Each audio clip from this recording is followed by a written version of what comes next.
Chapter 19. London was our present point of rest. We determined to remain several months in this wonderful and celebrated city. Clerval desired the intercourse of the men of genius and talent who flourished at this time, but this was with me a secondary object. I was principally occupied with the means of obtaining the information necessary for the completion of my promise, and quickly availed myself of the letters of introduction that I had brought with me, addressed to the most distinguished natural philosophers.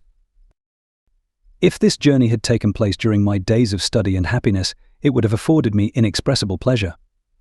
But a blight had come over my existence, and I only visited these people for the sake of the information they might give me on the subject in which my interest was so terribly profound. Company was irksome to me when alone. I could fill my mind with the sights of heaven and earth. The voice of Henry soothed me, and I could thus cheat myself into a transitory peace. But busy, uninteresting, joyous faces brought back despair to my heart. I saw an insurmountable barrier placed between me and my fellow men. This barrier was sealed with the blood of William and Justine, and to reflect on the events connected with those names filled my soul with anguish. But in Clerval I saw the image of my former self. He was inquisitive and anxious to gain experience and instruction. The difference of manners which he observed was to him an inexhaustible source of instruction and amusement. He was also pursuing an object he had long had in view. His design was to visit India in the belief that he had in his knowledge of its various languages, and in the views he had taken of its society, the means of materially assisting the progress of European colonization and trade. In Britain only could he further the execution of his plan. He was forever busy, and the only check to his enjoyments was my sorrowful and dejected mind. I tried to conceal this as much as possible, that I might not debar him from the pleasures natural to one who was entering on a new scene of life, undisturbed by any care or bitter recollection. I often refused to accompany him, alleging another engagement, that I might remain alone. I now also began to collect the materials necessary for my new creation, and this was to me like the torture of single drops of water continually falling on the head. Every thought that was devoted to it was an extreme anguish, and every word that I spoke in allusion to it caused my lips to quiver and my heart to palpitate. After passing some months in London, we received a letter from a person in Scotland who had formerly been our visitor at Geneva. He mentioned the beauties of his native country, and asked us if those were not sufficient allurements to induce us to prolong our journey as far north as Perth, where he resided. Clerval eagerly desired to accept this invitation, and I, although I abhorred society, wished to view again mountains and streams and all the wondrous works with which nature adorns her chosen dwelling places. We had arrived in England at the beginning of October, and it was now February. We accordingly determined to commence our journey towards the north at the expiration of another month. In this expedition we did not intend to follow the great road to Edinburgh, but to visit Windsor, Oxford, Matlock, and the Cumberland Lakes, resolving to arrive at the completion of this tour about the end of July. I packed up my chemical instruments and the materials I had collected, resolving to finish my labours in some obscure nook in the northern highlands of Scotland. We quitted London on the 27th of March and remained a few days at Windsor, rambling in its beautiful forest. This was a new scene to us mountaineers. The majestic oaks, the quantity of game, and the herds of stately deer were all novelties to us. From thence we proceeded to Oxford. As we entered this city, our minds were filled with the remembrance of the events that had been transacted there more than a century and a half before. It was here that Charles I had collected his forces. This city had remained faithful to him, after the whole nation had forsaken his cause to join the standard of Parliament and liberty. The memory of that unfortunate king and his companions, the amiable Falkland, the insolent Goring, his queen and son, gave a peculiar interest to every part of the city which they might be supposed to have inhabited. The spirit of elder days found a dwelling here, and we delighted to trace its footsteps. If these feelings had not found an imaginary gratification, the appearance of the city had yet in itself sufficient beauty to obtain our admiration. The colleges are ancient and picturesque, the streets are almost magnificent, and the lovely Isis, which flows beside it through meadows of exquisite verdure, is spread forth into a placid expanse of waters, which reflects its majestic assemblage of towers and spires and domes, embosomed among aged trees. I enjoyed this scene, and yet my enjoyment was embittered both by the memory of the past and the anticipation of the future. I was formed for peaceful happiness. During my youthful days discontent never visited my mind, and if I was ever overcome by ennui, the sight of what is beautiful in nature, or the study of what is excellent and sublime in the productions of man, could always interest my heart and communicate elasticity to my spirits. But I am a blasted tree, the bolt has entered my soul, and I felt then that I should survive to exhibit what I shall soon cease to be a miserable spectacle of wrecked humanity, pitiable to others and intolerable to myself. We passed a considerable period at Oxford, rambling among its environs and endeavouring to identify every spot which might relate to the most animating epoch of English history. Our little voyages of discovery were often prolonged by the successive objects that presented themselves. We visited the tomb of the illustrious Hampden and the field on which that patriot fell. For a moment my soul was elevated from its debasing and miserable fears to contemplate the divine ideas of liberty and self-sacrifice of which these sites were the monuments and the remembrances. For an instant I dared to shake off my chains and look around me with a free and lofty spirit, but the iron had eaten into my flesh, and I sank again, trembling and hopeless, into my miserable self. We left Oxford with regret and proceeded to Matlock, which was our next place of rest. The country in the neighbourhood of this village resembled, to a greater degree, the scenery of Switzerland, but everything is on a lower scale, and the green hills want the crown of distant white Alps, which always attend on the piney mountains of my native country. We visited the wondrous cave and the little cabinets of natural history, where the curiosities are disposed in the same manner as in the collections at Servox and Chamonix. The latter name made me tremble when pronounced by Henry, and I hastened to quit Matlock, with which that terrible scene was thus associated. From Derby, still journeying northwards, we passed 2 months in Cumberland and Westmoreland. I could now almost fancy myself among the Swiss mountains. The little patches of snow which yet lingered on the northern sides of the mountains, the lakes, and the dashing of the rocky streams were all familiar and dear sights to me.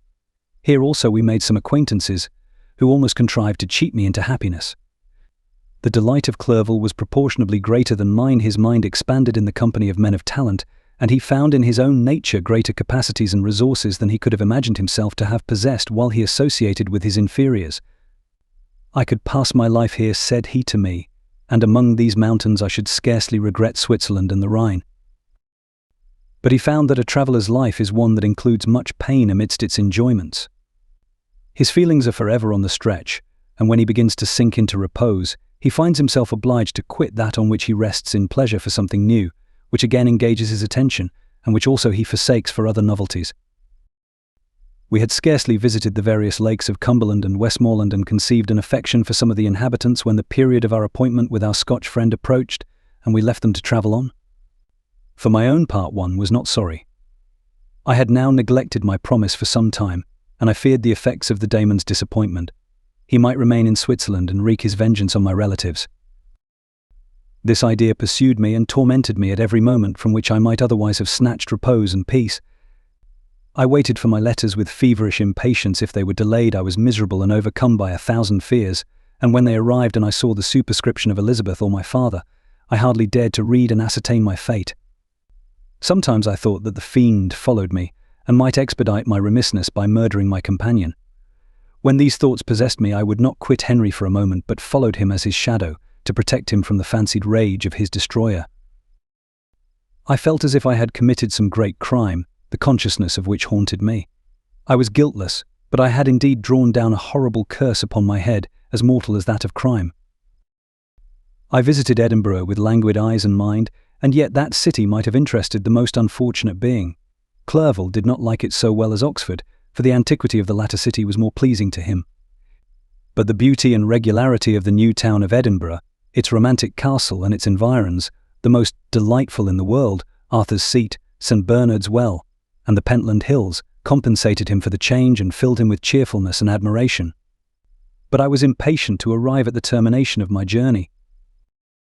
We left Edinburgh in a week, passing through Cupar, St. Andrews, and along the banks of the Tay to Perth, where our friend expected us. But I was in no mood to laugh and talk with strangers or enter into their feelings or plans with the good humour expected from a guest, and accordingly I told Clerval that I wished to make the tour of Scotland alone. "Do you," said I, "enjoy yourself, and let this be our rendezvous. I may be absent a month or two, but do not interfere with my motions. I entreat you leave me to peace and solitude for a short time, and when I return, I hope it will be with a lighter heart, more congenial to your own temper." Henry wished to dissuade me, but seeing me bent on this plan, ceased to remonstrate. He entreated me to write often.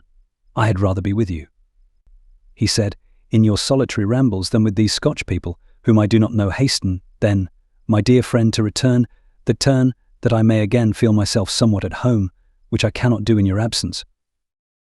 Having parted from my friend, I determined to visit some remote spot of Scotland and finish my work in solitude. I did not doubt but that the monster followed me and would discover himself to me when I should have finished, that he might receive his companion. With this resolution, I traversed the Northern Highlands and fixed on one of the remotest of the Orkneys as the scene of my labours. It was a place fitted for such a work, being hardly more than a rock, whose high sides were continually beaten upon by the waves. The soil was barren, scarcely affording pasture for a few miserable cows and oatmeal for its inhabitants, which consisted of 5 persons, whose gaunt and scraggy limbs gave tokens of their miserable fare. Vegetables and bread, when they indulged in such luxuries, and even fresh water, was to be procured from the mainland, which was about 5 miles distant. On the whole island there were but 3 miserable huts, and one of these was vacant when I arrived. This I hired. It contained but 2 rooms, and these exhibited all the squalidness of the most miserable penury. The thatch had fallen in, the walls were unplastered, and the door was off its hinges. I ordered it to be repaired, bought some furniture, and took possession, an incident which would doubtless have occasioned some surprise had not all the senses of the cottagers been benumbed by want and squalid poverty. As it was, I lived ungazed, ate and unmolested, hardly thanked for the pittance of food and clothes which I gave. So much does suffering blunt even the coarsest sensations of men. In this retreat I devoted the morning to labour, but in the evening, when the weather permitted, I walked on the stony beach of the sea to listen to the waves as they roared and dashed at my feet. It was a monotonous yet ever-changing scene. I thought of Switzerland. It was far different from this desolate and appalling landscape. Its hills are covered with vines, and its cottages are scattered thickly in the plains. Its fair lakes reflect a blue and gentle sky, and when troubled by the winds, their tumult is but as the play of a lively infant when compared to the roarings of the giant ocean. In this manner I distributed my occupations when I first arrived, but as I proceeded in my labour, it became every day more horrible and irksome to me. Sometimes I could not prevail on myself to enter my laboratory for several days, and at other times I toiled day and night in order to complete my work. It was, indeed, a filthy process in which I was engaged. During my first experiment, a kind of enthusiastic frenzy had blinded me to the horror of my employment. My mind was intently fixed on the consummation of my labour, and my eyes were shut to the horror of my proceedings. But now I went to it in cold blood, and my heart often sickened at the work of my hands. Thus situated, employed in the most detestable occupation, immersed in a solitude where nothing could for an instant call my attention from the actual scene in which I was engaged, my spirits became unequal. I grew restless and nervous. Every moment I feared to meet my persecutor. Sometimes I sat with my eyes fixed on the ground, fearing to raise them lest they should encounter the object which I so much dreaded to behold. I feared to wander from the sight of my fellow creatures, lest when alone he should come to claim his companion. In the meantime I worked on, and my labour was already considerably advanced. I looked towards its completion with a tremulous and eager hope, which I dared not trust myself to question, but which was intermixed with obscure forebodings of evil that made my heart sicken in my bosom. Chapter 20. I sat one evening in my laboratory. The sun had set, and the moon was just rising from the sea. I had not sufficient light for my employment, and I remained idle, in a pause of consideration of whether I should leave my labour for the night or hasten its conclusion by an unremitting attention to it. As I sat, a train of reflection occurred to me which led me to consider the effects of what I was now doing. 3 years before, I was engaged in the same manner, and had created a fiend whose unparalleled barbarity had desolated my heart and filled it forever with the bitterest remorse. I was now about to form another being of whose dispositions I was alike ignorant. She might become 10,000 times more malignant than her mate and delight, for its own sake, in murder and wretchedness. He had sworn to quit the neighbourhood of man and hide himself in deserts, but she had not, and she, who in all probability was to become a thinking and reasoning animal, might refuse to comply with the compact made before her creation. They might even hate each other. The creature who already lived loathed his own deformity, and might he not conceive a greater abhorrence for it when it came before his eyes in the female form? She also might turn with disgust from him to the superior beauty of man. She might quit him, and he be again alone, exasperated by the fresh provocation of being deserted by one of his own species. Even if they were to leave Europe and inhabit the deserts of the New World, Yet one of the first results of those sympathies for which the daemon thirsted would be children. And a race of devils would be propagated upon the earth who might make the very existence of the species of man a condition precarious and full of terror. Had I right for my own benefit to inflict this curse upon everlasting generations? I had before been moved by the sophisms of the being I had created. I had been struck senseless by his fiendish threats, but now, for the first time, the wickedness of my promise burst upon me. I shuddered to think that future ages might curse me as their pest, whose selfishness had not hesitated to buy its own peace at the price, perhaps, of the existence of the whole human race. I trembled and my heart failed within me, when, on looking up, I saw by the light of the moon the daemon at the casement. A ghastly grin wrinkled his lips as he gazed on me, where I sat fulfilling the task which he had allotted to me. Yes, he had followed me in my travels. He had loitered in forests, hid himself in caves, or taken refuge in wide and desert heaths, and he now came to mark my progress and claim the fulfillment of my promise. As I looked on him, his countenance expressed the utmost extent of malice and treachery. I thought with a sensation of madness on my promise of creating another like to him, and trembling with passion, tore to pieces the thing on which I was engaged. The wretch saw me destroy the creature on whose future existence he depended for happiness, and with a howl of devilish despair and revenge withdrew. I left the room, and locking the door, made a solemn vow in my own heart never to resume my labours, and then, with trembling steps, I sought my own apartment. I was alone. None were near me to dissipate the gloom and relieve me from the sickening oppression of the most terrible reveries. Several hours passed, and I remained near my window gazing on the sea. It was almost motionless, for the winds were hushed, and all nature reposed under the eye of the quiet moon. A few fishing vessels alone specked the water, and now and then the gentle breeze wafted the sound of voices as the fishermen called to one another. I felt the silence, although I was hardly conscious of its extreme profundity, until my ear was suddenly arrested by the paddling of oars near the shore, and a person landed close to my house. In a few minutes after, I heard the creaking of my door, as if someone endeavoured to open it softly. I trembled from head to foot. I felt a presentiment of who it was and wished to rouse one of the peasants who dwelt in a cottage not far from mine, but I was overcome by the sensation of helplessness, so often felt in frightful dreams, when you in vain endeavour to fly from an impending danger, and was rooted to the spot. Presently I heard the sound of footsteps along the passage. The door opened, and the wretch whom I dreaded appeared. Shutting the door, he approached me and said in a smothered voice, "You have destroyed the work which you began. What is it that you intend? Do you dare to break your promise? I have endured toil and misery. I left Switzerland with you. I crept along the shores of the Rhine, among its willow islands and over the summits of its hills. I have dwelt many months in the heaths of England and among the deserts of Scotland. I have endured incalculable fatigue and cold and hunger. Do you dare destroy my hopes? Begone. I do break my promise. Never will I create another like yourself, equal in deformity and wickedness. Slave, I before reasoned with you, but you have proved yourself unworthy of my condescension. Remember that I have power. You believe yourself miserable, but I can make you so wretched that the light of day will be hateful to you. You are my creator, but I am your master. Obey. The hour of my irresolution is past, and the period of your power is arrived. Your threats cannot move me to do an act of wickedness, but they confirm me in a determination of not creating you a companion in vice. Shall I, in cool blood, set loose upon the earth a daemon whose delight is in death and wretchedness? Begone. I am firm, and your words will only exasperate my rage." The monster saw my determination in my face, and gnashed his teeth in the impotence of anger. "Shall each man," cried he, "find a wife for his bosom, and each beast have his mate, and I be alone? I had feelings of affection, and they were requited by detestation and scorn. Man, you may hate, but beware. Your hours will pass in dread and misery, and soon the bolt will fall which must ravish from you your happiness forever.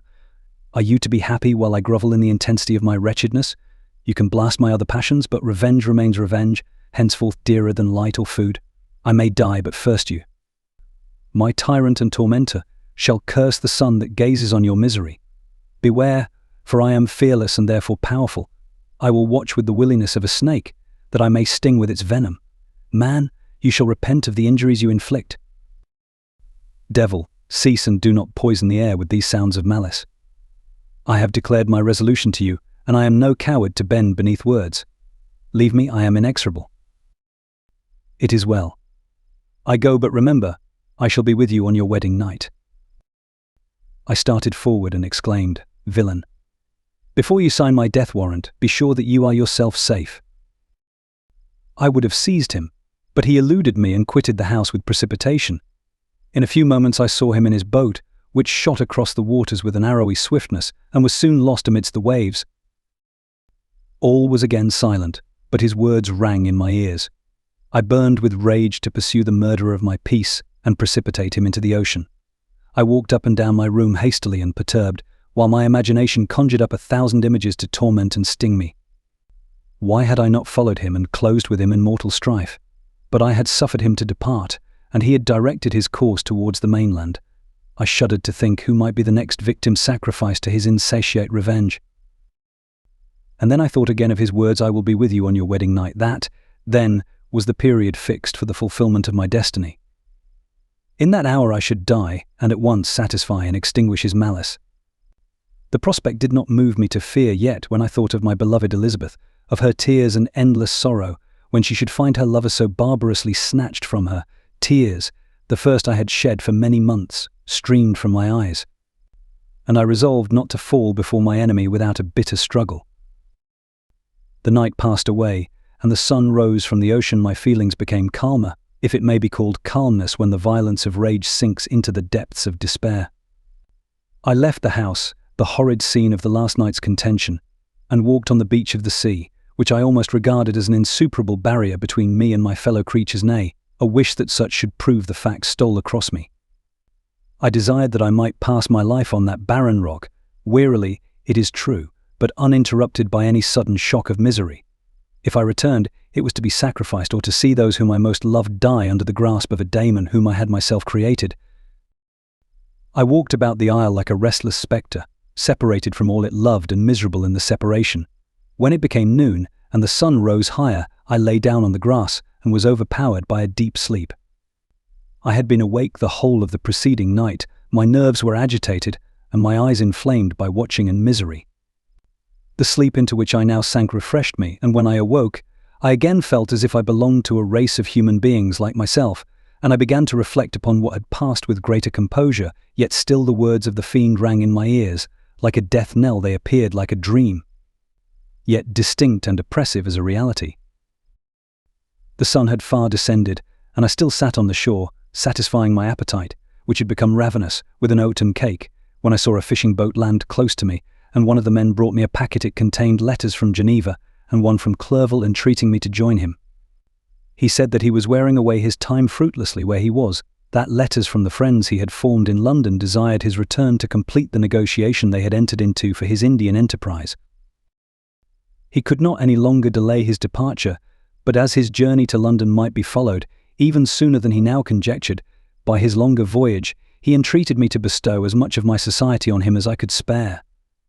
He besought me, therefore, to leave my solitary isle and to meet him at Perth, that we might proceed southwards together. This letter in a degree recalled me to life, and I determined to quit my island at the expiration of 2 days. Yet, before I departed, there was a task to perform, on which I shuddered to reflect. I must pack up my chemical instruments, and for that purpose I must enter the room which had been the scene of my odious work, and I must handle those utensils the sight of which was sickening to me. The next morning, at daybreak, I summoned sufficient courage and unlocked the door of my laboratory. The remains of the half-finished creature, whom I had destroyed, lay scattered on the floor, and I almost felt as if I had mangled the living flesh of a human being. I paused to collect myself, and then entered the chamber. With trembling hand I conveyed the instruments out of the room, but I reflected that I ought not to leave the relics of my work to excite the horror and suspicion of the peasants, and I accordingly put them into a basket, with a great quantity of stones, and laying them up, determined to throw them into the sea that very night, and in the meantime I sat upon the beach, employed in cleaning and arranging my chemical apparatus. Nothing could be more complete than the alteration that had taken place in my feelings since the night of the appearance of the daemon. I had before regarded my promise with a gloomy despair as a thing that, with whatever consequences, must be fulfilled, but I now felt as if a film had been taken from before my eyes, and that I for the first time saw clearly. The idea of renewing my labours did not for one instant occur to me. The threat I had heard weighed on my thoughts, but I did not reflect that a voluntary act of mine could avert it. I had resolved in my own mind that to create another like the fiend I had first made would be an act of the basest and most atrocious selfishness, and I banished from my mind every thought that could lead to a different conclusion. Between 2 and 3 in the morning the moon rose, and I then, putting my basket aboard a little skiff, sailed out about 4 miles from the shore. The scene was perfectly solitary. A few boats were returning towards land, but I sailed away from them. I felt as if I was about the commission of a dreadful crime, and avoided with shuddering anxiety any encounter with my fellow creatures. At one time the moon, which had before been clear, was suddenly overspread by a thick cloud, and I took advantage of the moment of darkness and cast my basket into the sea. I listened to the gurgling sound as it sank, and then sailed away from the spot. The sky became clouded, but the air was pure, although chilled by the northeast breeze that was then rising. But it refreshed me, and filled me with such agreeable sensations that I resolved to prolong my stay on the water, and fixing the rudder in a direct position, stretched myself at the bottom of the boat. Clouds hid the moon, everything was obscure, and I heard only the sound of the boat as its keel cut through the waves. The murmur lulled me, and in a short time I slept soundly. I do not know how long I remained in this situation, but when I awoke I found that the sun had already mounted considerably. The wind was high, and the waves continually threatened the safety of my little skiff. I found that the wind was northeast, and must have driven me far from the coast from which I had embarked. I endeavoured to change my course, but quickly found that if I again made the attempt the boat would be instantly filled with water. Thus situated, my only resource was to drive before the wind. I confess that I felt a few sensations of terror. I had no compass with me and was so slenderly acquainted with the geography of this part of the world that the sun was of little benefit to me. I might be driven into the wide Atlantic and feel all the tortures of starvation, or be swallowed up in the immeasurable waters that roared and buffeted around me. I had already been out many hours and felt the torment of a burning thirst, a prelude to my other sufferings. I looked on the heavens, which were covered by clouds that flew before the wind, only to be replaced by others. I looked upon the sea, it was to be my grave. "Fiend," I exclaimed, "your task is already fulfilled." I thought of Elizabeth, of my father, and of Clerval, all left behind, on whom the monster might satisfy his sanguinary and merciless passions. This idea plunged me into a reverie so despairing and frightful that even now, when the scene is on the point of closing before me forever, I shudder to reflect on it. Some hours passed thus, but by degrees, as the sun declined towards the horizon, the wind died away into a gentle breeze, and the sea became free from breakers. But these gave place to a heavy swell. I felt sick and hardly able to hold the rudder, when suddenly I saw a line of high land towards the south. Almost spent, as I was by fatigue and the dreadful suspense I endured for several hours, this sudden certainty of life rushed like a flood of warm joy to my heart, and tears gushed from my eyes. How mutable are our feelings, and how strange is that clinging love we have of life, even in the excess of misery. I constructed another sail with a part of my dress, and eagerly steered my course towards the land. It had a wild and rocky appearance, but as I approached nearer I easily perceived the traces of cultivation. I saw vessels near the shore, and found myself suddenly transported back to the neighbourhood of civilized man. I carefully traced the windings of the land and hailed a steeple which I at length saw issuing from behind a small promontory. As I was in a state of extreme debility, I resolved to sail directly towards the town, as a place where I could most easily procure nourishment. Fortunately, I had money with me. As I turned the promontory I perceived a small neat town and a good harbour, which I entered, my heart bounding with joy at my unexpected escape. As I was occupied in fixing the boat and arranging the sails, several people crowded towards the spot. They seemed much surprised at my appearance, but instead of offering me any assistance, whispered together with gestures that at any other time might have produced in me a slight sensation of alarm. As it was, I merely remarked that they spoke English, and I therefore addressed them in that language. "My good friends," said I, "will you be so kind as to tell me the name of this town and inform me where I am?" "You will know that soon enough," replied a man with a hoarse voice. "Maybe you are come to a place that will not prove much to your taste, but you will not be consulted as to your quarters, I promise you." I was exceedingly surprised on receiving so rude an answer from a stranger, and I was also disconcerted on perceiving the frowning and angry countenances of his companions. "Why do you answer me so roughly?" I replied. Surely it is not the custom of Englishmen to receive strangers so inhospitably." "I do not know," said the man, "what the custom of the English may be, but it is the custom of the Irish to hate villains." While this strange dialogue continued, I perceived the crowd rapidly increase.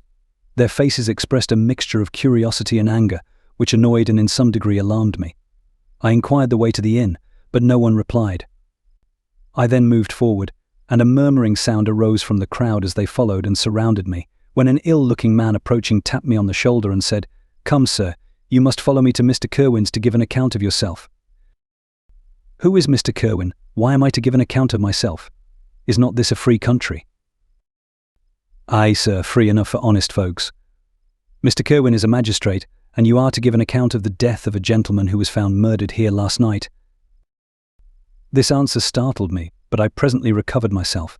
I was innocent that could easily be proved. Accordingly, I followed my conductor in silence and was led to one of the best houses in the town. I was ready to sink from fatigue and hunger, but being surrounded by a crowd, I thought it politic to rouse all my strength, that no physical debility might be construed into apprehension or conscious guilt. Little did I then expect the calamity that was in a few moments to overwhelm me and extinguish in horror and despair all fear of ignominy or death. I must pause here, for it requires all my fortitude to recall the memory of the frightful events which I am about to relate, in proper detail, to my recollection. Chapter 21. I was soon introduced into the presence of the magistrate, an old benevolent man with calm and mild manners. He looked upon me, however, with some degree of severity, and then, turning towards my conductors, he asked who appeared as witnesses on this occasion. About half a dozen men came forward, and one being selected by the magistrate, he deposed that he had been out fishing the night before with his son and brother-in-law, Daniel Nugent, when, about 10 o'clock, they observed a strong northerly blast rising, and they accordingly put in for port. It was a very dark night. As the moon had not yet risen, they did not land at the harbour, but as they had been accustomed, at a creek about 2 miles below. He walked on first, carrying a part of the fishing tackle, and his companions followed him at some distance. As he was proceeding along the sands, he struck his foot against something and fell at his length on the ground. His companions came up to assist him, and by the light of their lantern they found that he had fallen on the body of a man who was to all appearance dead. Their first supposition was that it was the corpse of some person who had been drowned and was thrown on shore by the waves, but on examination they found that the clothes were not wet and even that the body was not then cold. They instantly carried it to the cottage of an old woman near the spot and endeavoured, but in vain, to restore it to life. It appeared to be a handsome young man, about 25 years of age. He had apparently been strangled, for there was no sign of any violence except the black mark of fingers on his neck. The first part of this deposition did not in the least interest me, but when the mark of the fingers was mentioned, I remembered the murder of my brother and felt myself extremely agitated. My limbs trembled, and a mist came over my eyes, which obliged me to lean on a chair for support. The magistrate observed me with a keen eye, and of course drew an unfavourable augury from my manner. The son confirmed his father's account, but when Daniel Nugent was called, he swore positively that just before the fall of his companion, he saw a boat with a single man in it, at a short distance from the shore, and as far as he could judge by the light of a few stars. It was the same boat in which I had just landed. A woman deposed that she lived near the beach and was standing at the door of her cottage, waiting for the return of the fisherman, about an hour before she heard of the discovery of the body. When she saw a boat with only one man in it push off from that part of the shore where the corpse was afterwards found. Another woman confirmed the account of the fisherman having brought the body into her house. It was not cold.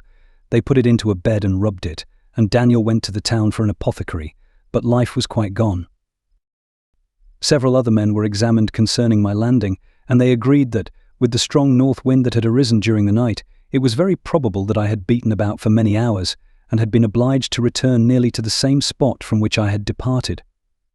Besides, they observed that it appeared that I had brought the body from another place, and it was likely that as I did not appear to know the shore, I might have put into the harbour ignorant of the distance of the town or from the place where I had deposited the corpse.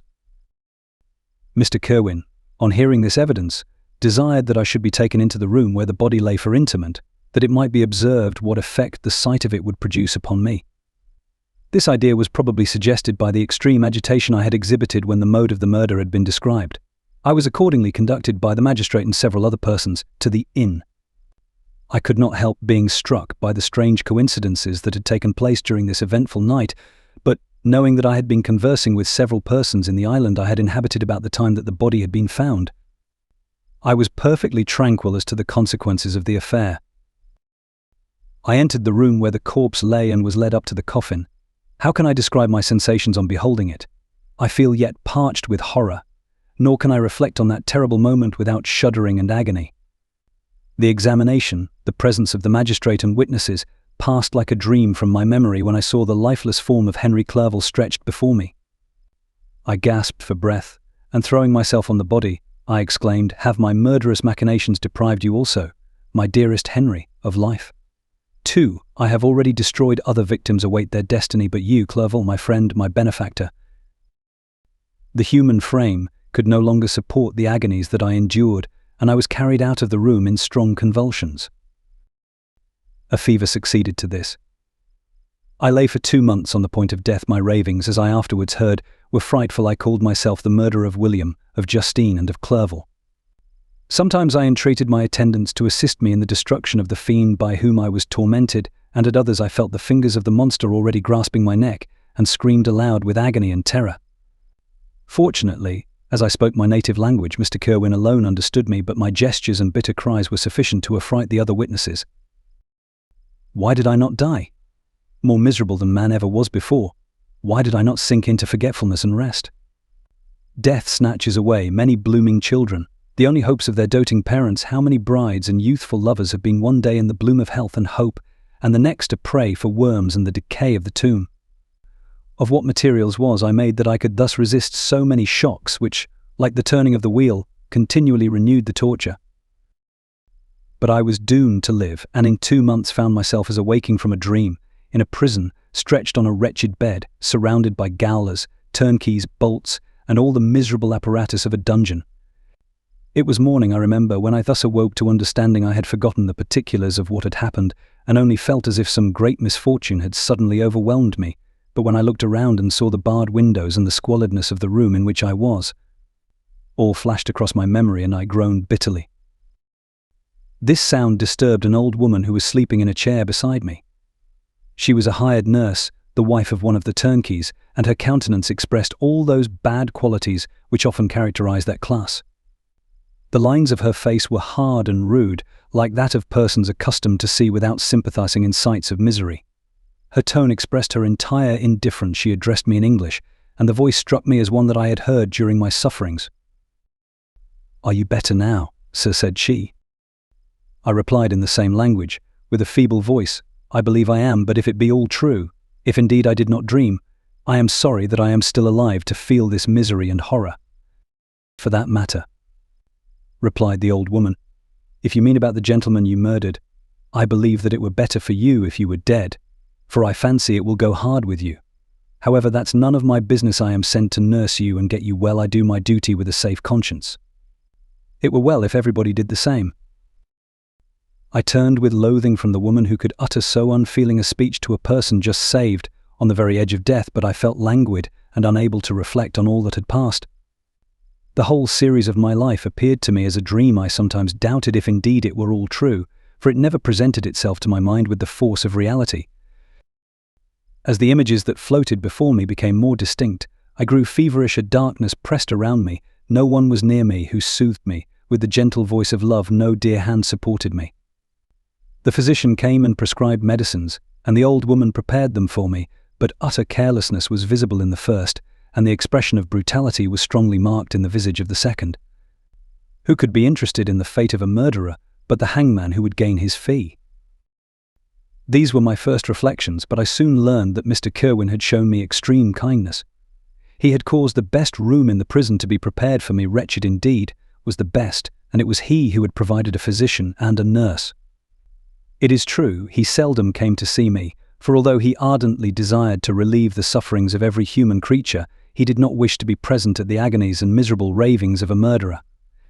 He came, therefore, sometimes to see that I was not neglected, but his visits were short and with long intervals. One day, while I was gradually recovering, I was seated in a chair, my eyes half open and my cheeks livid like those in death. I was overcome by gloom and misery, and often reflected I had better seek death than desire to remain in a world which to me was replete with wretchedness. At one time I considered whether I should not declare myself guilty and suffer the penalty of the law, less innocent than poor Justine had been. Such were my thoughts when the door of my apartment was opened and Mr. Kerwin entered. His countenance expressed sympathy and compassion. He drew a chair close to mine and addressed me in French. "I fear that this place is very shocking to you. Can I do anything to make you more comfortable?" "I thank you, but all that you mention is nothing to me. On the whole earth there is no comfort which I am capable of receiving. I know that the sympathy of a stranger can be but of little relief to one borne down as you are by so strange a misfortune. But you will, I hope, soon quit this melancholy abode, for doubtless evidence can easily be brought to free you from the criminal charge." "That is my least concern. I am, by a course of strange events, become the most miserable of mortals. Persecuted and tortured as I am and have been, can death be any evil to me?" "Nothing indeed could be more unfortunate and agonizing than the strange chances that have lately occurred. You were thrown, by some surprising accident, on this shore, renowned for its hospitality, seized immediately, and charged with murder. The first sight that was presented to your eyes was the body of your friend, murdered in so unaccountable a manner and placed, as it were by some fiend, across your path." As Mr. Kerwin said this, notwithstanding the agitation I endured on this retrospect of my sufferings, I also felt considerable surprise at the knowledge he seemed to possess concerning me.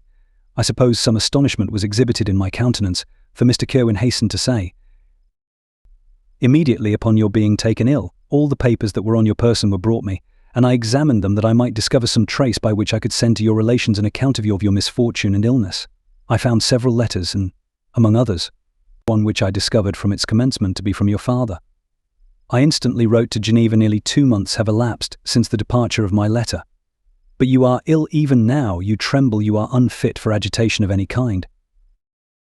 This suspense is 1,000 times worse than the most horrible event. Tell me what new scene of death has been acted, and whose murder I am now to lament." "Your family is perfectly well," said Mr. Kerwin with gentleness, "and someone, a friend, is come to visit you." I know not by what chain of thought the idea presented itself, but it instantly darted into my mind that the murderer had come to mock at my misery and taunt me with the death of Clerval, as a new incitement for me to comply with his hellish desires. I put my hand before my eyes and cried out in agony, "Oh, take him away. I cannot see him, for God's sake. Do not let him enter." Mr. Kerwin regarded me with a troubled countenance. He could not help regarding my exclamation as a presumption of my guilt, and said in rather a severe tone, "I should have thought, young man, that the presence of your father would have been welcome instead of inspiring such violent repugnance." "My father," cried I, while every feature and every muscle was relaxed from anguish to pleasure. "Is my father indeed come? How kind, how very kind! But where is he? Why does he not hasten to me?" My change of manner surprised and pleased the magistrate. Perhaps he thought that my former exclamation was a momentary return of delirium, and now he instantly resumed his former benevolence. He rose and quitted the room with my nurse, and in a moment my father entered it. Nothing at this moment could have given me greater pleasure than the arrival of my father. I stretched out my hand to him and cried, "Are you then safe, and Elizabeth and Ernest?" My father calmed me with assurances of their welfare, and endeavoured, by dwelling on these subjects so interesting to my heart, to raise my desponding spirits, but he soon felt that a prison cannot be the abode of cheerfulness. "What a place is this that you inhabit, my son," said he, looking mournfully at the barred windows and wretched appearance of the room. "You travelled to seek happiness, but a fatality seems to pursue you, and poor Clerval." The name of my unfortunate and murdered friend was an agitation too great to be endured. In my weak state I shed tears. "Alas! Yes," my father replied, "some destiny of the most horrible kind hangs over me, and I must live to fulfill it, or surely I should have died on the coffin of Henry." We were not allowed to converse for any length of time, for the precarious state of my health rendered every precaution necessary that could ensure tranquility. Mr. Kerwin came in and insisted that my strength should not be exhausted by too much exertion. But the appearance of my father was to me like that of my good angel, and I gradually recovered my health. As my sickness quitted me, I was absorbed by a gloomy and black melancholy that nothing could dissipate. The image of Clerval was for ever before me, ghastly and murdered. More than once the agitation into which these reflections threw me made my friends dread a dangerous relapse. Alas, why did they preserve so miserable and detested a life? It was surely that I might fulfill my destiny, which is now drawing to a close. Soon, oh, very soon, will death extinguish these throbbings and relieve me from the mighty weight of anguish that bears me to the dust, and in executing the award of justice I shall also sink to rest. Then the appearance of death was distant, although the wish was ever present to my thoughts, and I often sat for hours motionless and speechless, wishing for some mighty revolution that might bury me and my destroyer in its ruins. The season of the assizes approached. I had already been 3 months in prison, and although I was still weak and in continual danger of a relapse, I was obliged to travel nearly 100 miles to the country town where the court was held. Mr. Kerwin charged himself with every care of collecting witnesses and arranging my defense. I was spared the disgrace of appearing publicly as a criminal, as the case was not brought before the court that decides on life and death. The grand jury rejected the bill, on its being proved that I was on the Orkney Islands at the hour the body of my friend was found, and a fortnight after my removal I was liberated from prison. My father was enraptured on finding me freed from the vexations of a criminal charge, that I was again allowed to breathe the fresh atmosphere and permitted to return to my native country. I did not participate in these feelings, for to me the walls of a dungeon or a palace were alike hateful. The cup of life was poisoned forever, and although the sun shone upon me, as upon the happy and gay of heart, I saw around me nothing but a dense and frightful darkness, penetrated by no light but the glimmer of 2 eyes that glared upon me. Sometimes they were the expressive eyes of Henry languishing in death, the dark orbs nearly covered by the lids, and the long black lashes that fringed them. Sometimes it was the watery, clouded eyes of the monster, as I first saw them in my chamber at Ingolstadt. My father tried to awaken in me the feelings of affection. He talked of Geneva, which I should soon visit, of Elizabeth and Ernest, but these words only drew deep groans from me. Sometimes, indeed, I felt a wish for happiness and thought with melancholy delight of my beloved cousin, or longed, with a devouring malady dupays, to see once more the blue lake and rapid Rhone that had been so dear to me in early childhood. But my general state of feeling was a torpor in which a prison was as welcome a residence as the divinest scene in nature, and these fits were seldom interrupted but by paroxysms of anguish and despair. At these moments I often endeavoured to put an end to the existence I loathed, and it required unceasing attendance and vigilance to restrain me from committing some dreadful act of violence. Yet one duty remained to me, the recollection of which finally triumphed over my selfish despair.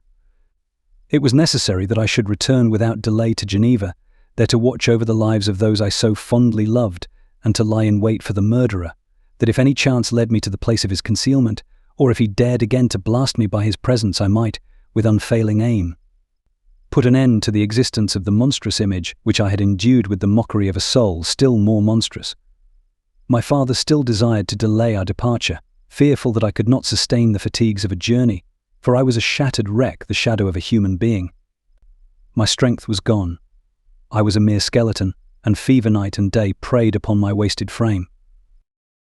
Still, as I urged our leaving Ireland with such inquietude and impatience, my father thought it best to yield. We took our passage on board a vessel bound for Havre de Grace, and sailed with a fair wind from the Irish shores. It was midnight. I lay on the deck, looking at the stars and listening to the dashing of the waves. I hailed the darkness that shut Ireland from my sight, and my pulse beat with a feverish joy when I reflected that I should soon see Geneva.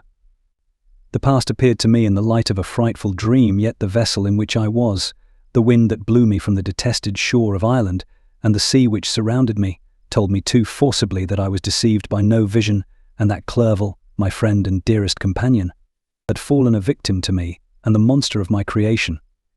I repassed, in my memory, my whole life, my quiet happiness, while residing with my family in Geneva, the death of my mother, and my departure for Ingolstadt.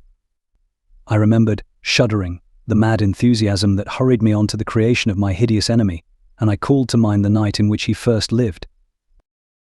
I was unable to pursue the train of thought. 1,000 feelings pressed upon me, and I wept bitterly. Ever since my recovery from the fever, I had been in the custom of taking every night a small quantity of laudanum, for it was by means of this drug only that I was enabled to gain the rest necessary for the preservation of life. Oppressed by the recollection of my various misfortunes, I now swallowed double my usual quantity and soon slept profoundly. But sleep did not afford me respite from thought and misery. My dreams presented 1,000 objects that scared me. But towards morning I was possessed by a kind of nightmare. I felt the fiend's grasp in my neck and could not free myself from it. Groans and cries rang in my ears. My father, who was watching over me, perceiving my restlessness, awoke me. The dashing waves were around, the cloudy sky above. The fiend was not here. A sense of security, a feeling that a truce was established between the present hour and the irresistible, disastrous future imparted to me a kind of calm forgetfulness, of which the human mind is by its structure peculiarly susceptible. Chapter 22. The voyage came to an end. We landed and proceeded to Paris. I soon found that I had overtaxed my strength, and that I must repose before I could continue my journey. My father's care and attentions were indefatigable, but he did not know the origin of my sufferings and sought erroneous methods to remedy the incurable ill. He wished me to seek amusement in society. I abhorred the face of man. Oh, not abhorred. They were my brethren, my fellow beings, and I felt attracted even to the most repulsive among them, as to creatures of an angelic nature and celestial mechanism. But I felt that I had no right to share their intercourse. I had unchained an enemy among them whose joy it was to shed their blood and to revel in their groans. How they would, each and all, abhor me and hunt me from the world, did they know my unhallowed acts and the crimes which had their source in me. My father yielded at length to my desire to avoid society and strove by various arguments to banish my despair. Sometimes he thought that I felt deeply the degradation of being obliged to answer a charge of murder, and he endeavored to prove to me the futility of pride. Alas, my father, said I, how little do you know me? Human beings, their feelings and passions, would indeed be degraded if such a wretch as I felt pride. Justine, poor unhappy Justine, was as innocent as I, and she suffered the same charge. She died for it, and I am the cause of this. I murdered her. William, Justine, and Henry, they all died by my hands. My father had often, during my imprisonment, heard me make the same assertion. When I thus accused myself, he sometimes seemed to desire an explanation, and at others he appeared to consider it as the offspring of delirium, and that, during my illness, some idea of this kind had presented itself to my imagination, the remembrance of which I preserved in my convalescence. I avoided explanation and maintained a continual silence concerning the wretch I had created. I had a persuasion that I should be supposed mad, and this in itself would forever have chained my tongue. But besides, I could not bring myself to disclose a secret which would fill my hearer with consternation, and make fear and unnatural horror the inmates of his breast. I checked, therefore, my impatient thirst for sympathy, and was silent when I would have given the world to have confided the fatal secret. Yet, still, words like those I have recorded would burst uncontrollably from me. I could offer no explanation of them, but their truth in part relieved the burden of my mysterious woe. Upon this occasion my father said, with an expression of unbounded wonder, "My dearest Victor, what infatuation is this? My dear son, I entreat you never to make such an assertion again." I am not mad. I cried energetically. The sun and the heavens, who have viewed my operations, can bear witness of my truth. I am the assassin of those most innocent victims. They died by my machinations. 1,000 times would I have shed my own blood, drop by drop, to have saved their lives, but I could not. My father, indeed, I could not sacrifice the whole human race. The conclusion of this speech convinced my father that my ideas were deranged, and he instantly changed the subject of our conversation and endeavored to alter the course of my thoughts. He wished as much as possible to obliterate the memory of the scenes that had taken place in Ireland, and never alluded to them or suffered me to speak of my misfortunes. As time passed away, I became more calm. Misery had her dwelling in my heart, but I no longer talked in the same incoherent manner of my own crimes. Sufficient for me was the consciousness of them. By the utmost self-violence I curbed the imperious voice of wretchedness, which sometimes desired to declare itself to the whole world, and my manners were calmer and more composed than they had ever been since my journey to the Sea of Ice. A few days before we left Paris on our way to Switzerland, I received the following letter from Elizabeth. My dear friend, it gave me the greatest pleasure to receive a letter from my uncle dated at Paris. You are no longer at a formidable distance, and I may hope to see you in less than a fortnight. My poor cousin, how much you must have suffered. I expect to see you looking even more ill than when you quitted Geneva. This winter has been passed most miserably, tortured as I have been by anxious suspense. Yet I hope to see peace in your countenance, and to find that your heart is not totally void of comfort and tranquility. Yet I fear that the same feelings now exist that made you so miserable a year ago, even perhaps augmented by time. I would not disturb you at this period, when so many misfortunes weigh upon you. But a conversation that I had with my uncle previous to his departure renders some explanation necessary before we meet. Explanation. You may possibly say, what can Elizabeth have to explain? If you really say this, my questions are answered and all my doubts satisfied.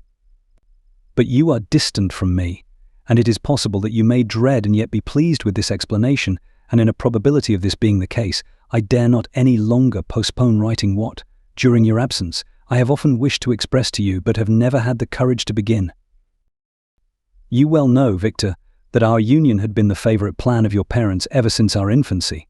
We were told this when young and taught to look forward to it as an event that would certainly take place. We were affectionate playfellows during childhood, and, I believe, dear and valued friends to one another as we grew older, but as brother and sister often entertain a lively affection towards each other without desiring a more intimate union, may not such also be our case? Tell me, dearest Victor, answer me, I conjure you by our mutual happiness. With simple truth, do you not love another? You have spent several years of your life at Ingolstadt, and I confess to you, my friend, that when I saw you last autumn so unhappy, flying to solitude from the society of every creature, I could not help supposing that you might regret our connection and believe yourself bound in honour to fulfil the wishes of your parents, although they opposed themselves to your inclinations. But this is false reasoning. I confess to you, my friend, that I love you and that in my airy dreams of futurity you have been my constant friend and companion. But it is your happiness I desire as well as my own when I declare to you that our marriage would render me eternally miserable unless it were the dictate of your own free choice. Even now I weep. To think that borne down as you are by the cruelest misfortunes, you may stifle by the word honour all hope of that love and happiness which would alone restore you to yourself. I who have so disinterested an affection for you, may increase your miseries tenfold by being an obstacle to your wishes. Ah, Victor, be assured that your cousin and playmate has too sincere a love for you not to be made miserable by this supposition. Be happy, my friend, and if you obey me in this one request, remain satisfied that nothing on earth will have the power to interrupt my tranquillity. Do not let this letter disturb you. Do not answer tomorrow, or the next day, or even until you come, if it will give you pain. My uncle will send me news of your health, and if I see but one smile on your lips when we meet, occasioned by this or any other exertion of mine, I shall need no other happiness. Elizabeth Lavenza. Geneva, May 18th, 17. This letter revived in my memory what I had before forgotten, the threat of the fiend, I will be with you on your wedding night. Such was my sentence, and on that night would the daemon employ every art to destroy me and tear me from the glimpse of happiness which promised partly to console my sufferings. On that night he had determined to consummate his crimes by my death. Well, be it so. A deadly struggle would then assuredly take place, in which, if he were victorious, I should be at peace, and his power over me be at an end. If he were vanquished, I should be a free man. Alas, what freedom, such as the peasant enjoys when his family have been massacred before his eyes. His cottage burnt, his lands laid waste, and he is turned adrift, homeless, penniless, and alone, but free. Such would be my liberty, except that in my Elizabeth I possessed a treasure, alas, balanced by those horrors of remorse and guilt which would pursue me until death. Sweet and beloved Elizabeth. I read and reread her letter, and some softened feelings stole into my heart and dared to whisper paradisiacal dreams of love and joy, but the apple was already eaten, and the angel's arm bared to drive me from all hope. Yet I would die to make her happy. If the monster executed his threat, death was inevitable, yet, again, I considered whether my marriage would hasten my fate. My destruction might indeed arrive a few months sooner, but if my torturer should suspect that I postponed it, influenced by his menaces, he would surely find other, and perhaps more dreadful means of revenge. He had vowed to be with me on my wedding night, yet he did not consider that threat as binding him to peace in the meantime, for as if to show me that he was not yet satiated with blood, he had murdered Clerval immediately after the enunciation of his threats. I resolved, therefore, that if my immediate union with my cousin would conduce either to hers or my father's happiness, my adversary's designs against my life should not retard it a single hour. In this state of mind I wrote to Elizabeth. My letter was calm and affectionate. I fear, my beloved girl, I said, little happiness remains for us on earth, yet all that I may one day enjoy is centred in you. Chase away your idle fears. To you alone do I consecrate my life and my endeavors for contentment. I have one secret, Elizabeth, a dreadful one when revealed to you. It will chill your frame with horror, and then, far from being surprised at my misery, you will only wonder that I survive what I have endured. I will confide this tale of misery and terror to you the day after our marriage shall take place, for, my sweet cousin, there must be perfect confidence between us, but until then, I conjure you, do not mention or allude to it. This I most earnestly entreat, and I know you will comply. In about a week after the arrival of Elizabeth's letter, we returned to Geneva. The sweet girl welcomed me with warm affection, yet tears were in her eyes as she beheld my emaciated frame and feverish cheeks. I saw a change in her also. She was thinner, and had lost much of that heavenly vivacity that had before charmed me, but her gentleness and soft looks of compassion made her a more fit companion for one blasted and miserable as I was. The tranquility which I now enjoyed did not endure. Memory brought madness with it, and when I thought of what had passed, a real insanity possessed me. Sometimes I was furious and burnt with rage, sometimes low and despondent. I neither spoke nor looked at anyone, but sat motionless, bewildered by the multitude of miseries that overcame me. Elizabeth alone had the power to draw me from these fits. Her gentle voice would soothe me when transported by passion and inspire me with human feelings when sunk in torpor. She wept with me and for me. When reason returned, she would remonstrate and endeavor to inspire me with resignation. Ah, it is well for the unfortunate to be resigned, but for the guilty there is no peace. The agonies of remorse poison the luxury there is otherwise sometimes found in indulging the excess of grief. Soon after my arrival, my father spoke of my immediate marriage with Elizabeth. I remained silent. Have you, then, some other attachment? None on earth. I love Elizabeth and look forward to our union with delight. Let the day therefore be fixed, and on it I will consecrate myself, in life or death, to the happiness of my cousin. My dear Victor, do not speak thus. Heavy misfortunes have befallen us, but let us only cling closer to what remains and transfer our love for those whom we have lost to those who yet live. Our circle will be small but bound close by the ties of affection and mutual misfortune, and when time shall have softened your despair, new and dear objects of care will be born to replace those of whom we have been so cruelly deprived. Such were the lessons of my father. But to me the remembrance of the threat returned, nor can you wonder that, omnipotent as the fiend had yet been in his deeds of blood, I should almost regard him as invincible, and that when he had pronounced the words, "I shall be with you on your wedding night," I should regard the threatened fate as unavoidable. But death was no evil to me if the loss of Elizabeth were balanced with it, and I therefore, with a contented and even cheerful countenance, agreed with my father that if my cousin would consent, the ceremony should take place in 10 days, and thus put, as I imagined, the seal to my fate. Great God! If for one instant I had thought what might be the hellish intention of my fiendish adversary, I would rather have banished myself forever from my native country and wandered a friendless outcast over the earth than have consented to this miserable marriage.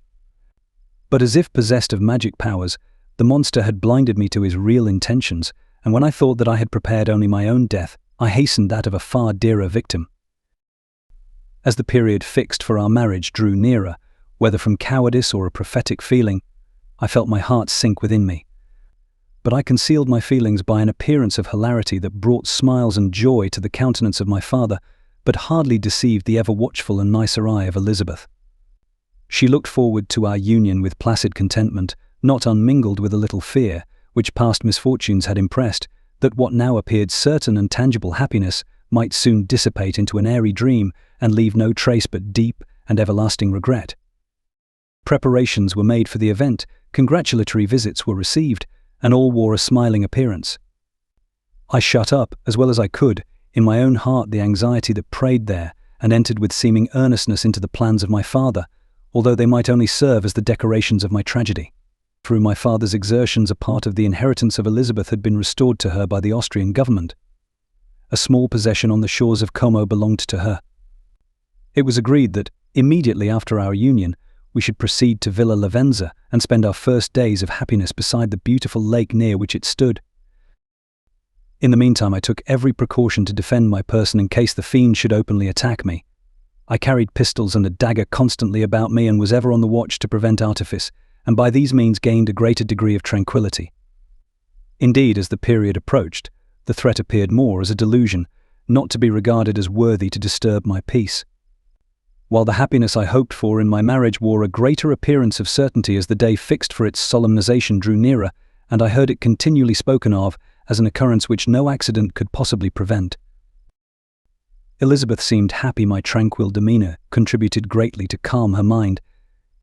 But on the day that was to fulfill my wishes and my destiny, she was melancholy, and a presentiment of evil pervaded her, and perhaps also she thought of the dreadful secret which I had promised to reveal to her on the following day. My father was in the meantime overjoyed, and in the bustle of preparation only recognized in the melancholy of his niece the diffidence of a bride. After the ceremony was performed, a large party assembled at my father's, but it was agreed that Elizabeth and I should commence our journey by water, sleeping that night at Evian and continuing our voyage on the following day. The day was fair, the wind favourable, all smiled on our nuptial embarkation. Those were the last moments of my life during which I enjoyed the feeling of happiness.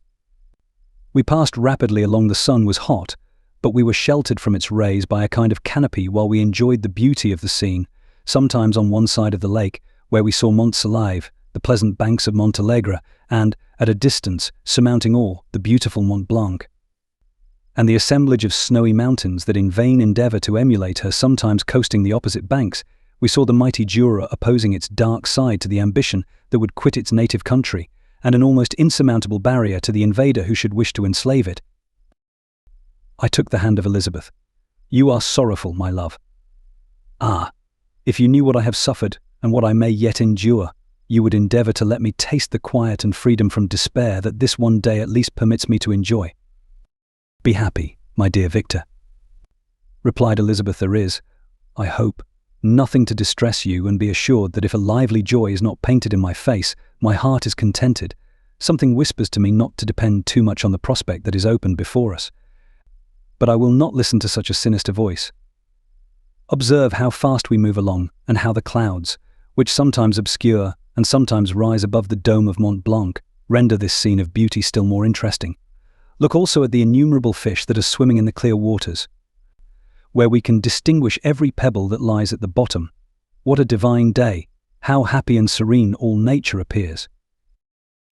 Thus Elizabeth endeavoured to divert her thoughts and mind from all reflection upon melancholy subjects, but her temper was fluctuating. Joy for a few instants shone in her eyes, but it continually gave place to distraction and reverie. The sun sank lower in the heavens. We passed the river Drance and observed its path through the chasms of the higher and the glens of the lower hills. The Alps here come closer to the lake, and we approached the amphitheatre of mountains which forms its eastern boundary. The spire of Evian shone under the woods that surrounded it, and the range of mountain above mountain by which it was overhung. The wind, which had hitherto carried us along with amazing rapidity, sank at sunset to a light breeze. The soft air just ruffled the water and caused a pleasant motion among the trees as we approached the shore, from which it wafted the most delightful scent of flowers and hay. The sun sank beneath the horizon as we landed, and as I touched the shore I felt those cares and fears revive which soon were to clasp me and cling to me forever. Chapter 23. It was 8 o'clock when we landed. We walked for a short time on the shore, enjoying the transitory light, and then retired to the inn and contemplated the lovely scene of waters, woods, and mountains, obscured in darkness, yet still displaying their black outlines. The wind, which had fallen in the south, now rose with great violence in the west. The moon had reached her summit in the heavens, and was beginning to descend. The clouds swept across it swifter than the flight of the vulture, and dimmed her rays, while the lake reflected the scene of the busy heavens, rendered still busier by the restless waves that were beginning to rise. Suddenly a heavy storm of rain descended. I had been calm during the day, but so soon as night obscured the shapes of objects, 1,000 fears arose in my mind. I was anxious and watchful, while my right hand grasped a pistol which was hidden in my bosom. Every sound terrified me, but I resolved that I would sell my life dearly, and not shrink from the conflict until my own life, or that of my adversary, was extinguished. Elizabeth observed my agitation for some time in timid and fearful silence, but there was something in my glance which communicated terror to her, and trembling, she asked, "What is it that agitates you, my dear Victor? What is it you fear?" "Oh, peace, peace, my love," replied I, "this night, and all will be safe, but this night is dreadful, very dreadful." I passed an hour in this state of mind, when suddenly I reflected how fearful the combat which I momentarily expected would be to my wife, and I earnestly entreated her to retire, resolving not to join her until I had obtained some knowledge as to the situation of my enemy. She left me, and I continued some time walking up and down the passages of the house and inspecting every corner that might afford a retreat to my adversary. But I discovered no trace of him, and was beginning to conjecture that some fortunate chance had intervened to prevent the execution of his menaces, when suddenly I heard a shrill and dreadful scream. It came from the room into which Elizabeth had retired. As I heard it, the whole truth rushed into my mind. My arms dropped. The motion of every muscle and fibre was suspended. I could feel the blood trickling in my veins and tingling in the extremities of my limbs. This state lasted but for an instant. The scream was repeated, and I rushed into the room. Great God! Why did I not then expire? Why am I here to relate the destruction of the best hope and the purest creature on earth? She was there, lifeless and inanimate, thrown across the bed, her head hanging down and her pale and distorted features half covered by her hair.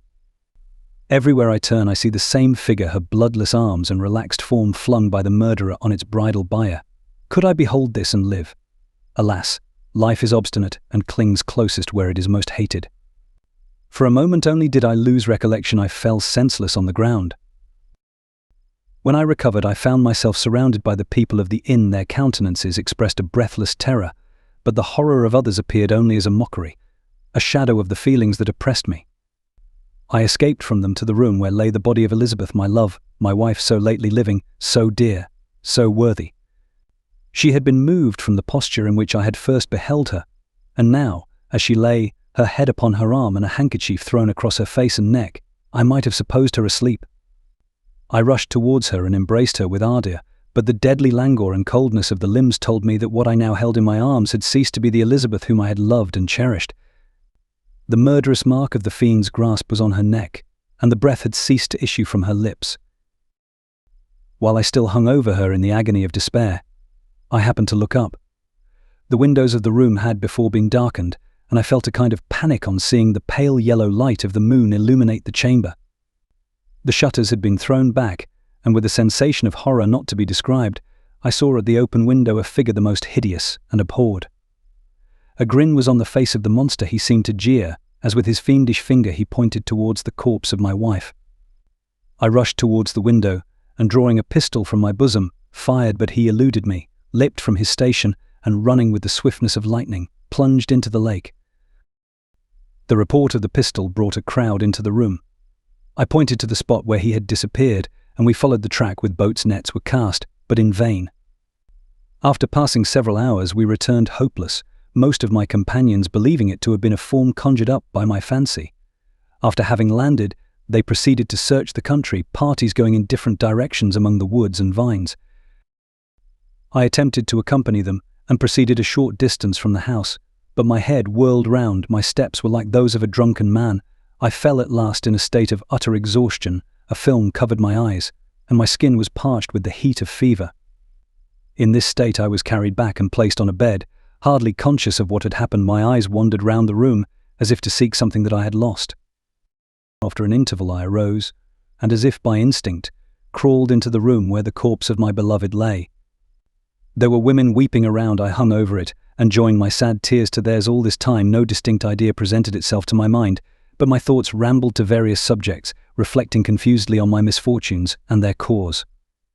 I was bewildered, in a cloud of wonder and horror.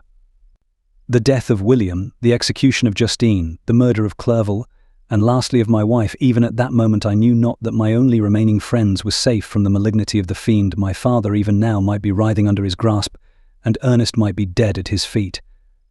This idea made me shudder and recalled me to action. I started up and resolved to return to Geneva with all possible speed. There were no horses to be procured, and I must return by the lake, but the wind was unfavourable, and the rain fell in torrents. However, it was hardly morning, and I might reasonably hope to arrive by night. I hired men to row and took an oar myself, for I had always experienced relief from mental torment in bodily exercise, but the overflowing misery I now felt, and the excess of agitation that I endured rendered me incapable of any exertion. I threw down the oar, and leaning my head upon my hands, gave way to every gloomy idea that arose. If I looked up, I saw scenes which were familiar to me in my happier time, and which I had contemplated but the day before in the company of her who was now but a shadow and a recollection. Tears streamed from my eyes. The rain had ceased for a moment, and I saw the fish play in the waters as they had done a few hours before they had then been observed by Elizabeth. Nothing is so painful to the human mind as a great and sudden change. The sun might shine or the clouds might lower, but nothing could appear to me as it had done the day before. A fiend had snatched from me every hope of future happiness. No creature had ever been so miserable as I was. So frightful an event is single in the history of man. But why should I dwell upon the incidents that followed this last overwhelming event? Mine has been a tale of horrors. I have reached their acme, and what I must now relate can but be tedious to you. Know that, one by one, my friends were snatched away. I was left desolate. My own strength is exhausted, and I must tell, in a few words, what remains of my hideous narration. I arrived at Geneva. My father and Ernest yet lived, but the former sunk under the tidings that I bore. I see him now, excellent and venerable old man. His eyes wandered in vacancy, for they had lost their charm, and their delight is Elizabeth, his more than daughter, whom he doted on with all that affection which a man feels, who in the decline of life, having few affections, clings more earnestly to those that remain. Cursed, cursed be the fiend that brought misery on his grey hairs and doomed him to waste in wretchedness. He could not live under the horrors that were accumulated around him. The springs of existence suddenly gave way. He was unable to rise from his bed, and in a few days he died in my arms.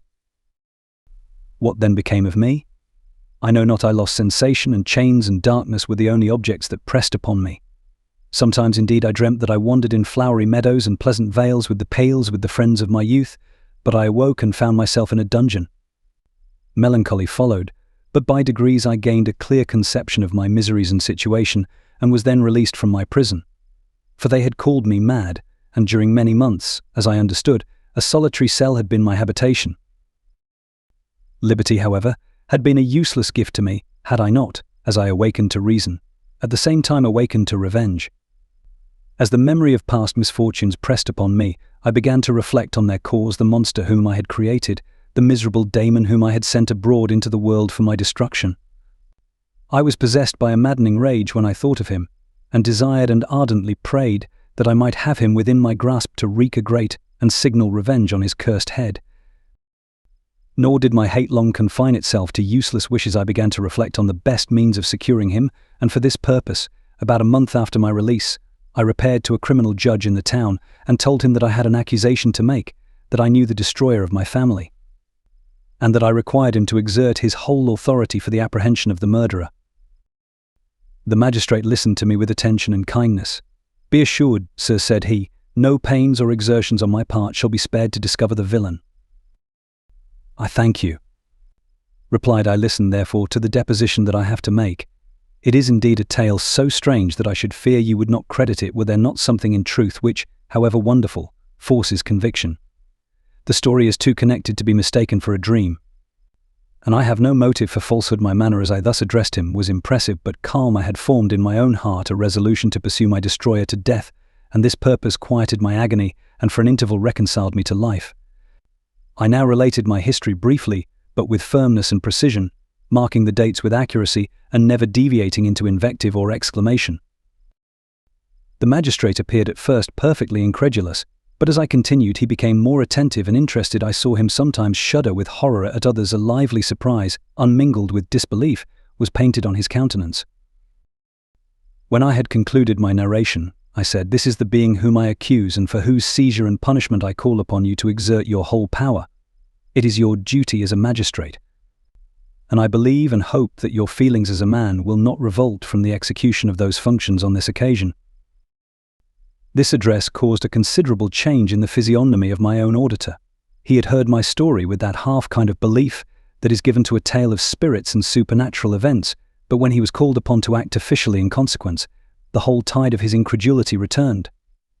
He, however, answered mildly, "I would willingly afford you every aid in your pursuit. But the creature of whom you speak appears to have powers which would put all my exertions to defiance. Who can follow an animal which can traverse the sea of ice and inhabit caves and dens where no man would venture to intrude? Besides, some months have elapsed since the commission of his crimes, and no one can conjecture to what place he has wandered or what region he may now inhabit. I do not doubt that he hovers near the spot which I inhabit, and if he has indeed taken refuge in the Alps, he may be hunted like the chamois and destroyed as a beast of prey. But I perceive your thoughts. You do not credit my narrative and do not intend to pursue my enemy with the punishment which is his desert." As I spoke, rage sparkled in my eyes. The magistrate was intimidated. "You are mistaken," said he. "I will exert myself, and if it is in my power to seize the monster, be assured that he shall suffer punishment proportionate to his crimes. But I fear, from what you have yourself described to be his properties, that this will prove impracticable, and thus, while every proper measure is pursued, you should make up your mind to disappointment. That cannot be, but all that I can say will be of little avail.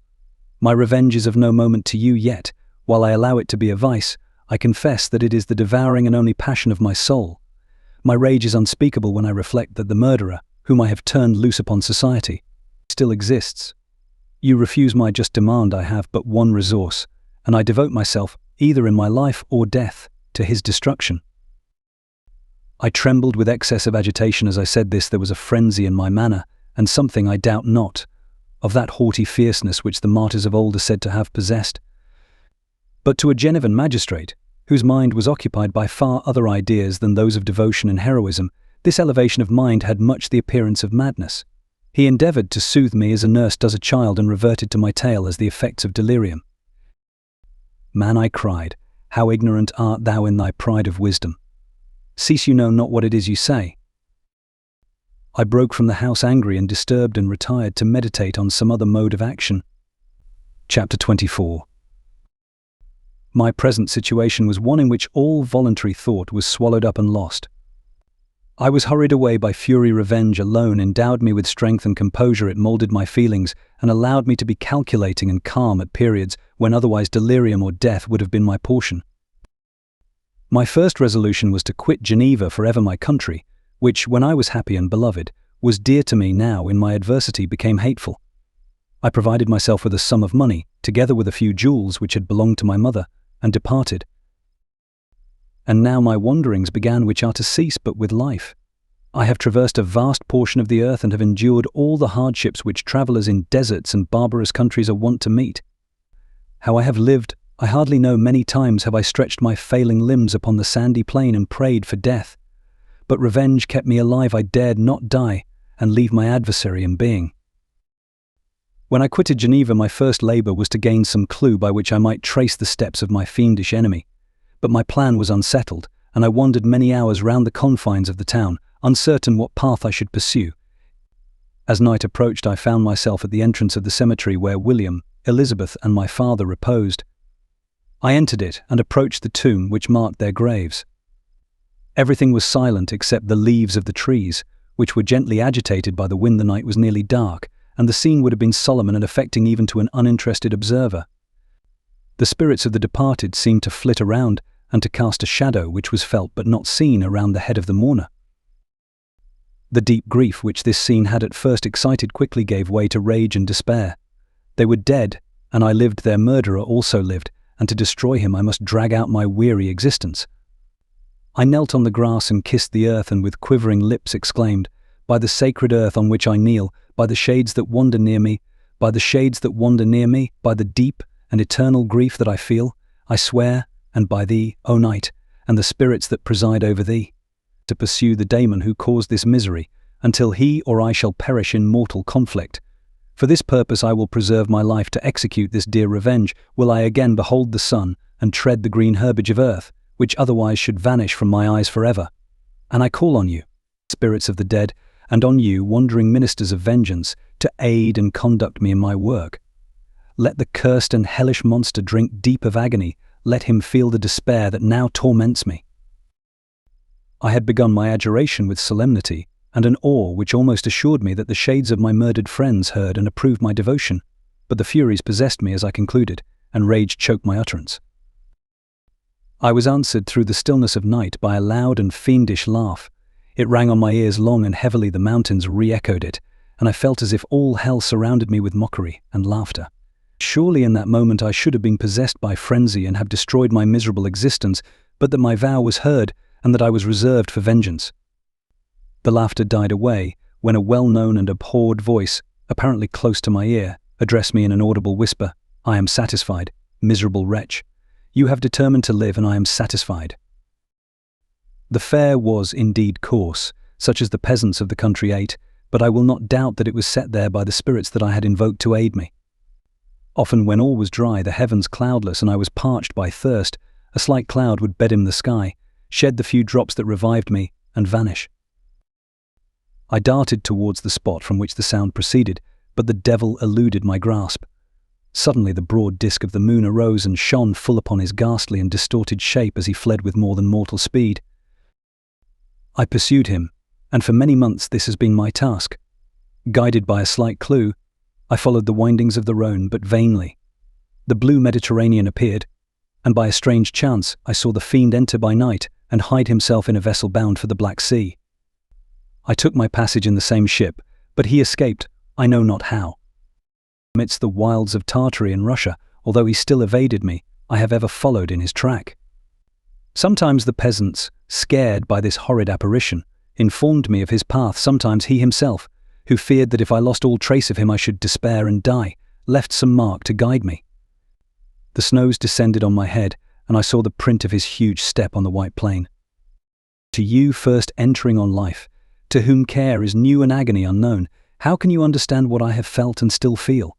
Cold, want, and fatigue were the least pains which I was destined to endure. I was cursed by some devil and carried about with me my eternal hell. Yet still a spirit of good followed and directed my steps, and when I most murmured would suddenly extricate me from seemingly insurmountable difficulties. Sometimes, when nature, overcome by hunger, sank under the exhaustion, a repast was prepared for me in the desert that restored and inspirited me. I followed, when I could, the courses of the rivers, but the daemon generally avoided these, as it was here that the population of the country chiefly collected. In other places human beings were seldom seen, and I generally subsisted on the wild animals that crossed my path. I had money with me and gained the friendship of the villagers by distributing it, or I brought with me some food that I had killed, which, after taking a small part, I always presented to those who had provided me with fire and utensils for cooking. My life, as it passed thus, was indeed hateful to me, and it was during sleep alone that I could taste joy. O blessed sleep! Often when most miserable, I sank to repose, and my dreams lulled me even to rapture. The spirits that guarded me had provided these moments, or rather hours, of happiness that I might retain strength to fulfill my pilgrimage. Deprived of this respite, I should have sunk under my hardships. During the day I was sustained and inspirited by the hope of night, for in sleep I saw my friends, my wife and my beloved country again. I saw the benevolent countenance of my father, heard the silver tones of my Elizabeth's voice, and beheld Clerval enjoying health and youth. Often, when wearied by a toilsome march, I persuaded myself that I was dreaming until night should come, and that I should then enjoy reality in the arms of my dearest friends. What agonizing fondness did I feel for them! How did I cling to their dear forms, as sometimes they haunted even my waking hours, and persuade myself that they still lived.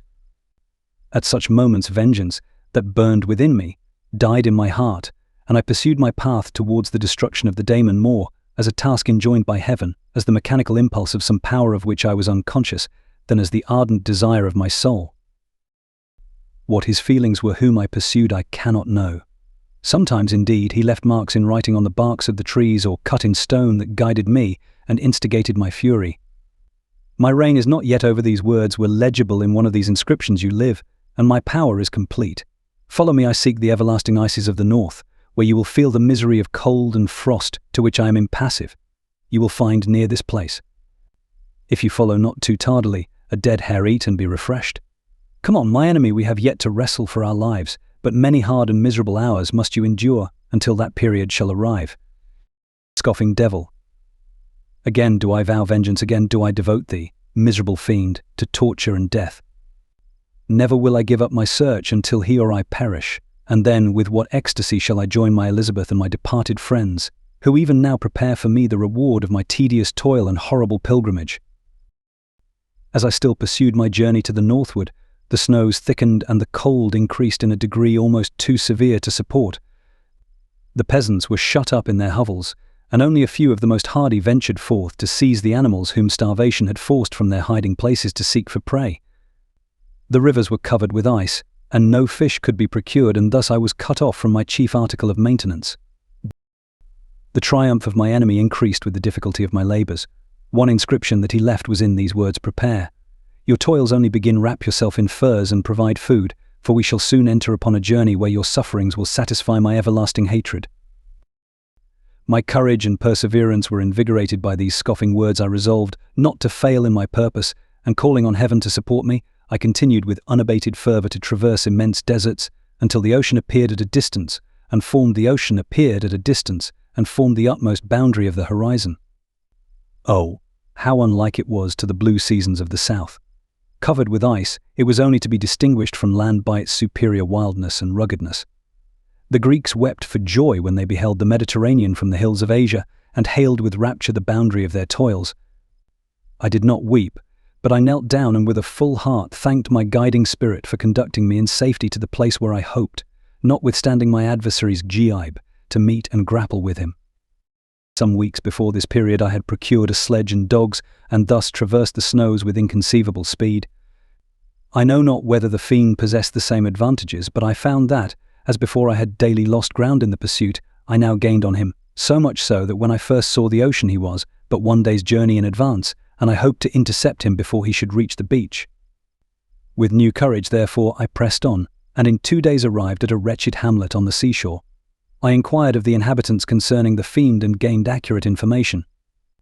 A gigantic monster, they said, had arrived the night before, armed with a gun and many pistols, putting to flight the inhabitants of a solitary cottage through fear of his terrific appearance. He had carried off their store of winter food, and placing it in a sledge, to draw which he had seized on a numerous drove of trained dogs, he had harnessed them, and the same night, to the joy of the horror-struck villagers, had pursued his journey across the sea in a direction that led to no land. And they conjectured that he must speedily be destroyed by the breaking of the ice or frozen by the eternal frosts. On hearing this information, I suffered a temporary access of despair. He had escaped me, and I must commence a destructive and almost endless journey across the mountainous ices of the ocean, amidst cold that few of the inhabitants could long endure, and which I, the native of a genial and sunny climate, could not hope to survive. Yet at the idea that the fiend should live and be triumphant, my rage and vengeance returned, and like a mighty tide, overwhelmed every other feeling. After a slight repose, during which the spirits of the dead hovered round and instigated me to toil and revenge, I prepared for my journey. I exchanged my land sledge for one fashioned for the inequalities of the frozen ocean, and purchasing a plentiful stock of provisions, I departed from land. I cannot guess how many days have passed since then, but I have endured misery which nothing but the eternal sentiment of a just retribution burning within my heart could have enabled me to support. Immense and rugged mountains of ice often barred up my passage, and I often heard the thunder of the ground sea, which threatened my destruction. But again the frost came and made the paths of the sea secure. By the quantity of provision which I had consumed, I should guess that I had passed 3 weeks in this journey, and the continual protraction of hope, returning back upon the heart, often wrung bitter drops of despondency and grief from my eyes. Despair had indeed almost secured her prey, and I should soon have sunk beneath this misery. Once, after the poor animals that conveyed me had, with incredible toil, gained the summit of a sloping ice mountain, and one, sinking under his fatigue, died, I viewed the expanse before me with anguish, when suddenly my eye caught a dark speck upon the dusky plain. I strained my sight to discover what it could be and uttered a wild cry of ecstasy when I distinguished a sledge and the distorted proportions of a well-known form within. Oh, with what a burning gush did hope revisit my heart! Warm tears filled my eyes, which I hastily wiped away, that they might not intercept the view I had of the daemon, but still my sight was dimmed by the burning drops, until, giving way to the emotions that oppressed me, I wept aloud. But this was not the time for delay. I disencumbered the dogs of their dead companion, gave them a plentiful portion of food, and after an hour's rest, which was absolutely necessary, and yet which was bitterly irksome to me, I continued my route. The sledge was still visible, nor did I again lose sight of it, except at the moments when for a short time some ice rock concealed it with its intervening crags. I indeed perceptibly gained on it, and when, after nearly 2 days' journey, I beheld my enemy at no more than a mile distant, my heart bounded within me. But now, when I appeared almost within grasp of my foe, my hopes were suddenly extinguished, and I lost all trace of him more utterly than I had ever done before.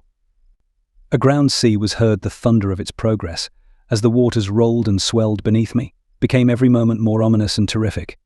I pressed on, but in vain. The wind arose, the sea roared, and, as with the mighty shock of an earthquake, it split and cracked with a tremendous and overwhelming sound. The work was soon finished. In a few minutes a tumultuous sea rolled between me and my enemy, and I was left drifting on a scattered piece of ice that was continually lessening and thus preparing for me a hideous death. In this manner many appalling hours passed. Several of my dogs died, and I myself was about to sink under the accumulation of distress when I saw your vessel riding at anchor and holding forth to me hopes of succor and life. I had no conception that vessels ever came so far north, and was astounded at the sight. I quickly destroyed part of my sledge to construct oars, and by these means was enabled, with infinite fatigue, to move my ice raft in the direction of your ship. I had determined, if you were going southwards, still to trust myself to the mercy of the seas rather than abandon my purpose. I hoped to induce you to grant me a boat with which I could pursue my enemy. But your direction was northwards. You took me on board when my vigour was exhausted, and I should soon have sunk under my multiplied hardships into a death which I still dread, for my task is unfulfilled. Oh, when will my guiding spirit, in conducting me to the daemon, allow me the rest I so much desire, or must I die, and he yet live? If I do, swear to me, Walton, that he shall not escape, that you will seek him and satisfy my vengeance in his death. And do I dare to ask of you to undertake my pilgrimage, to endure the hardships that I have undergone? No, I am not so selfish. Yet when I am dead, if he should appear, if the ministers of vengeance should conduct him to you, swear that he shall not live, swear that he shall not triumph over my accumulated woes and survive to add to the list of his dark crimes. He is eloquent and persuasive, and once his words had even power over my heart, but trust him not. His soul is as hellish as Hesworm, full of treachery and fiend-like malice. Hear him not call on the names of William, Justine, Clerval, Elizabeth, my father, and of the wretched Victor, and thrust your sword into his heart. I will hover near and direct the steel aright. Walton, in continuation. August 26th, 17. You have read this strange and terrific story, Margaret, and do you not feel your blood congeal with horror, like that which even now curdles mine? Sometimes, seized with sudden agony, he could not continue his tale. At others, his voice broken, yet piercing, uttered with difficulty the words so replete with anguish. His fine and lovely eyes were now lighted up with indignation, now subdued to downcast sorrow and quenched in infinite wretchedness. Sometimes he commanded his countenance and tones and related the most horrible incidents with a tranquil voice, suppressing every mark of agitation. Then, like a volcano bursting forth, his face would suddenly change to an expression of the wildest rage as he shrieked out imprecations on his persecutor. His tale is connected and told with an appearance of the simplest truth, yet I own to you that the letters of Felix and Safie, which he showed me, and the apparition of the monster seen from our ship, brought to me a greater conviction of the truth of his narrative than his asseverations. However earnest and connected, such a monster has then really existence. I cannot doubt it, yet I am lost in surprise and admiration. Sometimes I endeavoured to gain from Frankenstein the particulars of his creature's formation, but on this point he was impenetrable. "Are you mad?" my friend said he. "Or whither does your senseless curiosity lead you? Would you also create for yourself and the world a demoniacal enemy? Peace, peace. Learn my miseries, and do not seek to increase your own." Frankenstein discovered that I made notes concerning his history. He asked to see them, and then himself corrected and augmented them in many places, but principally in giving the life and spirit to the conversations he held with his enemy. "Since you have preserved my narration," said he, "I would not that a mutilated one should go down to posterity." Thus has a week passed away, while I have listened to the strangest tale that ever imagination formed. My thoughts and every feeling of my soul have been drunk up by the interest for my guest which this tale and his own elevated and gentle manners have created. I wish to soothe him, yet can I counsel one so infinitely miserable, so destitute of every hope of consolation, to live? Oh no! The only joy that he can now know will be when he composes his shattered spirit to peace and death. Yet he enjoys one comfort, the offspring of solitude and delirium. He believes that, when in dreams he holds converse with his friends and derives from that communion consolation for his miseries or excitements to his vengeance, that they are not the creations of his fancy, but the beings themselves who visit him from the regions of a remote world. This faith gives a solemnity to his reveries that render them to me almost as imposing and interesting as truth. Our conversations are not always confined to his own history and misfortunes. On every point of general literature he displays unbounded knowledge and a quick and piercing apprehension. His eloquence is forcible and touching, nor can I hear him, when he relates a pathetic incident or endeavours to move the passions of pity or love, without tears. What a glorious creature must he have been in the days of his prosperity, when he is thus noble and godlike in ruin. He seems to feel his own worth and the greatness of his fall. When younger, said he, I believed myself destined for some great enterprise. My feelings are profound, but I possessed a coolness of judgment that fitted me for illustrious achievements. This sentiment of the worth of my nature supported me when others would have been oppressed. For I deemed it criminal to throw away in useless grief those talents that might be useful to my fellow creatures. When I reflected on the work I had completed, no less a one than the creation of a sensitive and rational animal, I could not rank myself with the herd of common projectors. But this thought, which supported me in the commencement of my career, now serves only to plunge me lower in the dust. All my speculations and hopes are as nothing, and like the archangel who aspired to omnipotence, I am chained in an eternal hell. My imagination was vivid, yet my powers of analysis and application were intense. By the union of these qualities I conceived the idea and executed the creation of a man. Even now I cannot recollect without passion my reveries while the work was incomplete. I trod heaven in my thoughts, now exulting in my powers, now burning with the idea of their effects.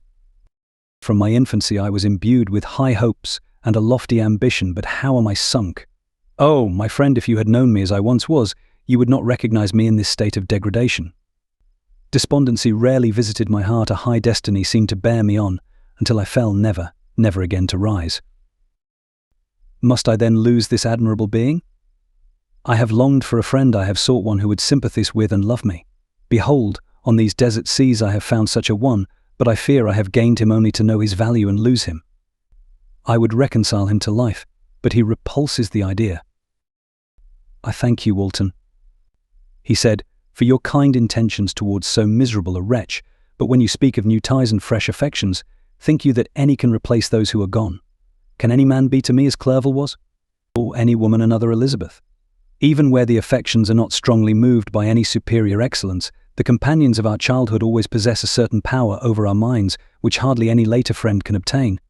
They know our infantine dispositions which, however they may be afterwards modified, are never eradicated, and they can judge of our actions with more certain conclusions as to the integrity of our motives.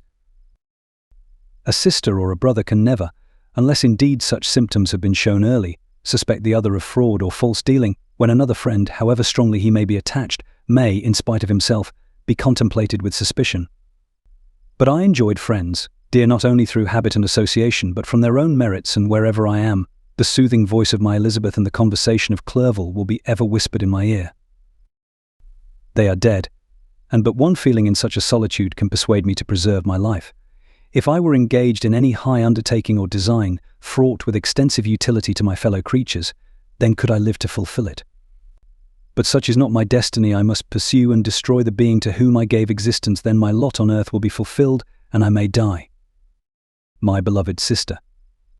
September 2d. I write to you, encompassed by peril and ignorant whether I am ever doomed to see again dear England and the dearer friends that inhabit it. I am surrounded by mountains of ice which admit of no escape and threaten every moment to crush my vessel. The brave fellows whom I have persuaded to be my companions look towards me for aid, but I have none to bestow. There is something terribly appalling in our situation, yet my courage and hopes do not desert me. Yet it is terrible to reflect that the lives of all these men are endangered through me. If we are lost, my mad schemes are the cause. And what, Margaret, will be the state of your mind? You will not hear of my destruction, and you will anxiously await my return. Years will pass, and you will have visitings of despair, and yet be tortured by hope. Oh, my beloved sister, the sickening failing of your heartfelt expectations is, in prospect, more terrible to me than my own death. But you have a husband and lovely children, you may be happy. Heaven bless you and make you so. My unfortunate guest regards me with the tenderest compassion. He endeavours to fill me with hope and talks as if life were a possession which he valued. He reminds me how often the same accidents have happened to other navigators who have attempted this sea, and in spite of myself he fills me with cheerful auguries. Even the sailors feel the power of his eloquence when he speaks. They no longer despair, he rouses their energies, and while they hear his voice they believe these vast mountains of ice are mole hills which will vanish before the resolutions of man. These feelings are transitory. Each day of expectation delayed fills them with fear, and I almost dread a mutiny caused by this despair. September 5th. A scene has just passed of such uncommon interest that, although it is highly probable that these papers may never reach you, yet I cannot forbear recording it. We are still surrounded by mountains of ice, still in imminent danger of being crushed in their conflict. The cold is excessive, and many of my unfortunate comrades have already found a grave amidst this scene of desolation. Frankenstein has daily declined in health. A feverish fire still glimmers in his eyes, but he is exhausted, and when suddenly roused to any exertion, he speedily sinks again into apparent lifelessness. I mentioned in my last letter the fears I entertained of a mutiny. This morning, as I sat watching the wan countenance of my friend, his eyes half closed and his limbs hanging listlessly, I was roused by half a dozen of the sailors who demanded admission into the cabin. They entered, and their leader addressed me. He told me that he and his companions had been chosen by the other sailors to come in deputation to me to make me a requisition which, in justice, I could not refuse. We were immured in ice, and should probably never escape, but they feared that if, as was possible, the ice should dissipate and a free passage be opened, I should be rash enough to continue my voyage and lead them into fresh dangers, after they might happily have surmounted this. They insisted, therefore, that I should engage with a solemn promise that if the vessel should be freed, I would instantly direct my course southwards. This speech troubled me. I had not despaired, nor had I yet conceived the idea of returning if set free. Yet could I, in justice, or even in possibility, refuse this demand? I hesitated before I answered, when Frankenstein, who had at first been silent, and indeed appeared hardly to have force enough to attend, now roused himself. His eyes sparkled, and his cheeks flushed with momentary vigor. Turning towards the men, he said, "What do you mean? What do you demand of your captain? Are you, then, so easily turned from your design? Did you not call this a glorious expedition? And wherefore was it glorious? Not because the way was smooth and placid as a southern sea, but because it was full of dangers and terror, because at every new incident your fortitude was to be called forth and your courage exhibited, because danger and death surrounded it, and these you were to brave and overcome. For this was it an honourable undertaking. You were hereafter to be hailed as the benefactors of your species, your names adored as belonging to brave men who encountered death for honour and the benefit of mankind. And now, behold, with the first imagination of danger, or, if you will, the first mighty and terrific trial of your courage, you shrink away and are content to be handed down as men who had not strength enough to endure cold and peril, and so, poor souls, they were chilly and returned to their warm firesides. Why, that requires not this preparation. Ye need not have come thus far and dragged your captain to the shame of a defeat, merely to prove yourselves cowards. Oh, be men, or be more than men. Be steady to your purposes and firm as a rock. This ice is not made of such stuff as your hearts may be. It is mutable, and cannot withstand you if you say that it shall not. Do not return to your families with the stigma of disgrace marked on your brows. Return as heroes who have fought and conquered, and who know not what it is to turn their backs on the foe." He spoke this with a voice so modulated to the different feelings expressed in his speech, with an eye so full of lofty design and heroism, that can you wonder that these men were moved? They looked at one another and were unable to reply. I told them to retire and consider of what had been said, that I would not lead them farther north if they strenuously desired the contrary, but that I hoped that, with reflection, their courage would return. They retired, and I turned towards my friend, but he was sunk in languor and almost deprived of life. How all this will terminate I know not, but I had rather die than return shamefully, my purpose unfulfilled. Yet I fear such will be my fate. The men, unsupported by ideas of glory and honour, can never willingly continue to endure their present hardships. September 7th. The die is cast. I have consented to return if we are not destroyed. Thus are my hopes blasted by cowardice and indecision. I come back ignorant and disappointed. It requires more philosophy than I possess to bear this injustice with patience. September 12th. It is past. I am returning to England. I have lost my hopes of utility and glory. I have lost my friend. But I will endeavour to detail these bitter circumstances to you, my dear sister, and while I am wafted towards England and towards you, I will not despond. September 9th. The ice began to move, and roarings like thunder were heard at a distance as the islands split and cracked in every direction. We were in the most imminent peril, but as we could only remain passive, my chief attention was occupied by my unfortunate guest, whose illness increased in such a degree that he was entirely confined to his bed. The ice cracked behind us and was driven with force towards the north. A breeze sprang from the west, and on the 11th the passage towards the south became perfectly free. When the sailors saw this and that their return to their native country was apparently assured, a shout of tumultuous joy broke from them, loud and long continued.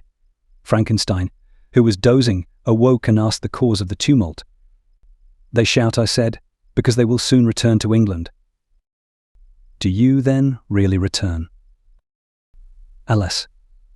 Yes, I cannot withstand their demands. I cannot lead them unwillingly to danger, and I must return." "Do so, if you will, but I will not." "You may give up your purpose, but mine is assigned to me by heaven, and I dare not. I am weak, but surely the spirits who assist my vengeance will endow me with sufficient strength." Saying this, he endeavored to spring from the bed, but the exertion was too great for him. He fell back and fainted. It was long before he was restored, and I often thought that life was entirely extinct. At length he opened his eyes. He breathed with difficulty and was unable to speak. The surgeon gave him a composing draught and ordered us to leave him undisturbed. In the meantime, he told me that my friend had certainly not many hours to live. His sentence was pronounced, and I could only grieve and be patient. I sat by his bed, watching him. His eyes were closed, and I thought he slept, but presently he called to me in a feeble voice, and bidding me come near, said, "Alas, the strength I relied on is gone. I feel that I shall soon die, and he, my enemy and persecutor, may still be in being. Think not, Walton, that in the last moments of my existence I feel that burning hatred and ardent desire of revenge I once expressed, but I feel myself justified in desiring the death of my adversary. During these last days I have been occupied in examining my past conduct, nor do I find it blamable. In a fit of enthusiastic madness I created a rational creature and was bound towards him to assure, as far as was in my power, his happiness and well-being. This was my duty, but there was another still paramount to that. My duties towards the beings of my own species had greater claims to my attention, because they included a greater proportion of happiness or misery. Urged by this view, I refused, and I did right in refusing, to create a companion for the first creature. He showed unparalleled malignity and selfishness in evil. He destroyed my friends he devoted to destruction, beings who possessed exquisite sensations, happiness and wisdom, nor do I know where this thirst for vengeance may end. Miserable himself that he may render no other wretched, he ought to die. The task of his destruction was mine, but I have failed. When actuated by selfish and vicious motives, I asked you to undertake my unfinished work, and I renew this request now, when I am only induced by reason and virtue. Yet I cannot ask you to renounce your country and friends to fulfill this task, and now that you are returning to England, you will have little chance of meeting with him.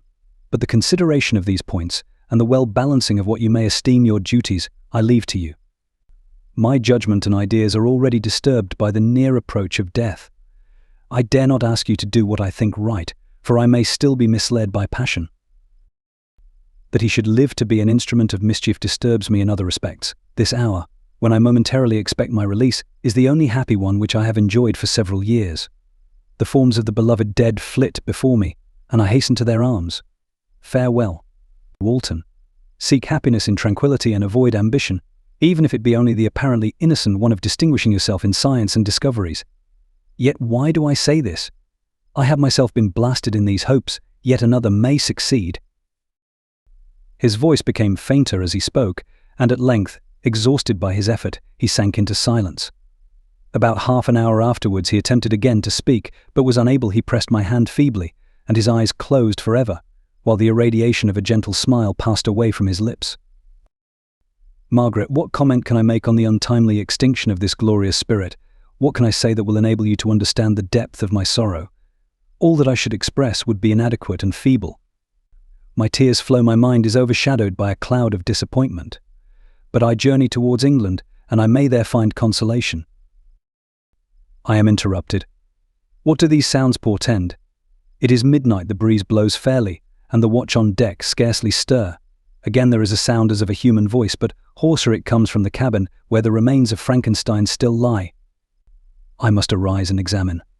Good night, my sister. Great God! What a scene has just taken place. I am yet dizzy with the remembrance of it. I hardly know whether I shall have the power to detail it, yet the tale which I have recorded would be incomplete without this final and wonderful catastrophe. I entered the cabin where lay the remains of my ill-fated and admirable friend. Over him hung a form which I cannot find words to describe, gigantic in stature, yet uncouth and distorted in its proportions. As he hung over the coffin, his face was concealed by long locks of ragged hair, but one vast hand was extended, in colour and apparent texture like that of a mummy. When he heard the sound of my approach, he ceased to utter exclamations of grief and horror, and sprung towards the window. Never did I behold a vision so horrible as his face, of such loathsome yet appalling hideousness. I shut my eyes involuntarily and endeavoured to recollect what were my duties with regard to this destroyer. I called on him to stay. He paused, looking on me with wonder, and again, turning towards the lifeless form of his creator, he seemed to forget my presence, and every feature and gesture seemed instigated by the wildest rage of some uncontrollable passion. "That is also my victim," he exclaimed. "In his murder my crimes are consummated, the miserable series of my being is wound to its close. O Frankenstein, generous and self-devoted being, what does it avail that I now ask thee to pardon me? I who irretrievably destroyed thee by destroying all thou lovedst. Alas, he is cold. He cannot answer me." His voice seemed suffocated, and my first impulses, which had suggested to me the duty of obeying the dying request of my friend in destroying his enemy, were now suspended by a mixture of curiosity and compassion. I approached this tremendous being. I dared not again raise my eyes to his face. There was something so scaring and unearthly in his ugliness. I attempted to speak, but the words died away on my lips. The monster continued to utter wild and incoherent self-reproaches. At length I gathered resolution to address him in a pause of the tempest of his passion. "Your repentance," I said, "is now superfluous.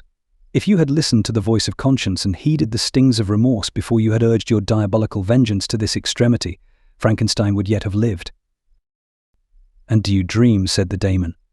"Do you think that I was then dead to agony and remorse? He continued, pointing to the corpse, he suffered not in the consummation of the deed. Oh, not the 10,000th portion of the anguish that was mine during the lingering detail of its execution. A frightful selfishness hurried me on, while my heart was poisoned with remorse. Think you that the groans of Clerval were music to my ears? My heart was fashioned to be susceptible of love and sympathy, and when wrenched by misery to vice and hatred. It did not endure the violence of the change without torture such as you cannot even imagine. After the murder of Clerval I returned to Switzerland, heartbroken and overcome. I pitied Frankenstein, my pity amounted to horror, I abhorred myself. But when I discovered that he, the author at once of my existence and of its unspeakable torments, dared to hope for happiness, that while he accumulated wretchedness and despair upon me, he sought his own enjoyment in feelings and passions from the indulgence of which I was forever barred, then impotent envy and bitter indignation filled me with an insatiable thirst for vengeance. I recollected my threat and resolved that it should be accomplished. I knew that I was preparing for myself a deadly torture, but I was the slave, not the master, of an impulse which I detested yet could not disobey. Yet when she died, nay, then I was not miserable. I had cast off all feeling, subdued all anguish, to riot in the excess of my despair. Evil thenceforth became my good. Urged thus far, I had no choice but to adapt my nature to an element which I had willingly chosen. The completion of my demoniacal design became an insatiable passion, and now it is ended. There is my last victim. I was at first touched by the expressions of his misery, yet, when I called to mind what Frankenstein had said of his powers of eloquence and persuasion, and when I again cast my eyes on the lifeless form of my friend, indignation was rekindled within me. "Wretch," I said, "it is well that you come here to whine over the desolation that you have made. You throw a torch into a pile of buildings, and when they are consumed, you sit among the ruins and lament the fall. Hypocritical fiend, if he whom you mourned still lived, still would he be the object. Again would he become the prey of your accursed vengeance. It is not pity that you feel, you lament only because the victim of your malignity is withdrawn from your power." "Oh, it is not thus," interrupted the being. "Yet such must be the impression conveyed to you by what appears to be the purport of my actions. Yet I seek not a fellow feeling in my misery. No sympathy may I ever find. When I first sought it, it was the love of virtue. the feelings of happiness and affection with which my whole being overflowed, that I wished to be participated. But now that virtue has become to me a shadow, and that happiness and affection are turned into bitter and loathing despair, in what should I seek for sympathy? I am content to suffer alone while my suffering shall endure when I die. I am well satisfied that abhorrence and opprobrium should load my memory. Once my fancy was soothed with dreams of virtue, of fame, and of enjoyment.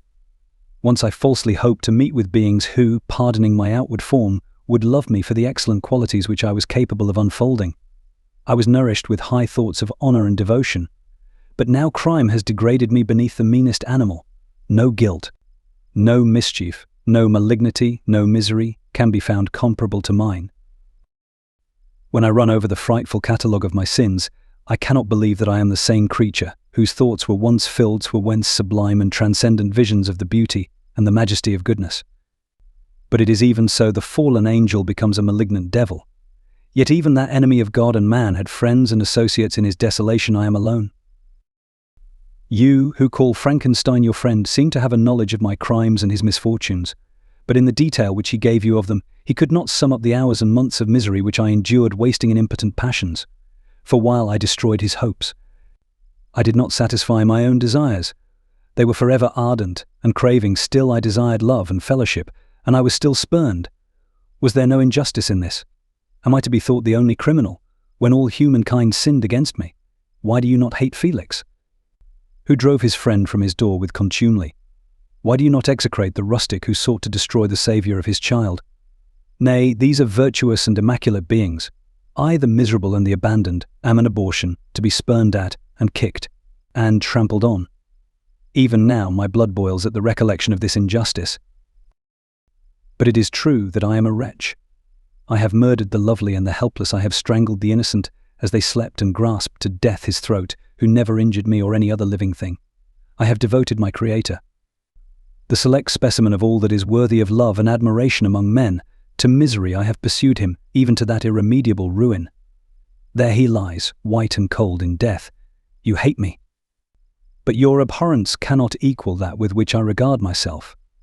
I look on the hands which executed the deed. I think on the heart in which the imagination of it was conceived, and long for the moment when these hands will meet my eyes, when that imagination will haunt my thoughts no more. Fear not that I shall be the instrument of future mischief. My work is nearly complete. Neither yours nor any man's death is needed to consummate the series of my being and accomplish that which must be done. But it requires my own. Do not think that I shall be slow to perform this sacrifice. I shall quit your vessel on the ice raft which brought me thither, and shall seek the most northern extremity of the globe. I shall collect my funeral pile and consume to ashes this miserable frame, that its remains may afford no light to any curious and unhallowed wretch who would create such another as I have been. I shall die. I shall no longer feel the agonies which now consume me, or be the prey of feelings unsatisfied, yet unquenched. He is dead who called me into being. And when I shall be no more, the very remembrance of us both will speedily vanish. I shall no longer see the sun or stars, or feel the winds play on my cheeks. Light, feeling and sense will pass away, and in this condition must I find my happiness. Some years ago, when the images which this world affords first opened upon me, when I felt the cheering warmth of summer, and heard the rustling of the leaves and the warbling of the birds, and these were all to me, I should have wept to die. Now it is my only consolation. Polluted by crimes and torn by the bitterest remorse, where can I find rest but in death? Farewell. I leave you, and in you the last of humankind whom these eyes will ever behold. Farewell, Frankenstein. If thou wert yet alive and yet cherished a desire of revenge against me, it would be better satiated in my life than in my destruction. But it was not so. Thou didst seek my extinction, that I might not cause greater wretchedness, and if yet, in some mode unknown to me, thou hadst not ceased to think and feel, thou wouldst not desire against me a vengeance greater than that which I feel. Blasted as thou wert, my agony was still superior to thine. For the bitter sting of remorse will not cease to rankle in my wounds until death shall close them forever. But soon, he cried with sad and solemn enthusiasm, I shall die, and what I now feel be no longer felt. Soon these burning miseries will be extinct. I shall ascend my funeral pile triumphantly and exult in the agony of the torturing flames. The light of that conflagration will fade away. My ashes will be swept into the sea by the winds. My spirit will sleep in peace, or if it thinks, it will not surely think thus. Farewell. He sprang from the cabin window as he said this, upon the ice raft which lay close to the vessel. He was soon borne away by the waves and lost in darkness and distance. The end. Best audiobooks for free. Hope that you have enjoyed this production of Mary Shelley's Frankenstein. Please subscribe to our channel on YouTube and Rumble, as your subscription is the support we need to create more great, free content.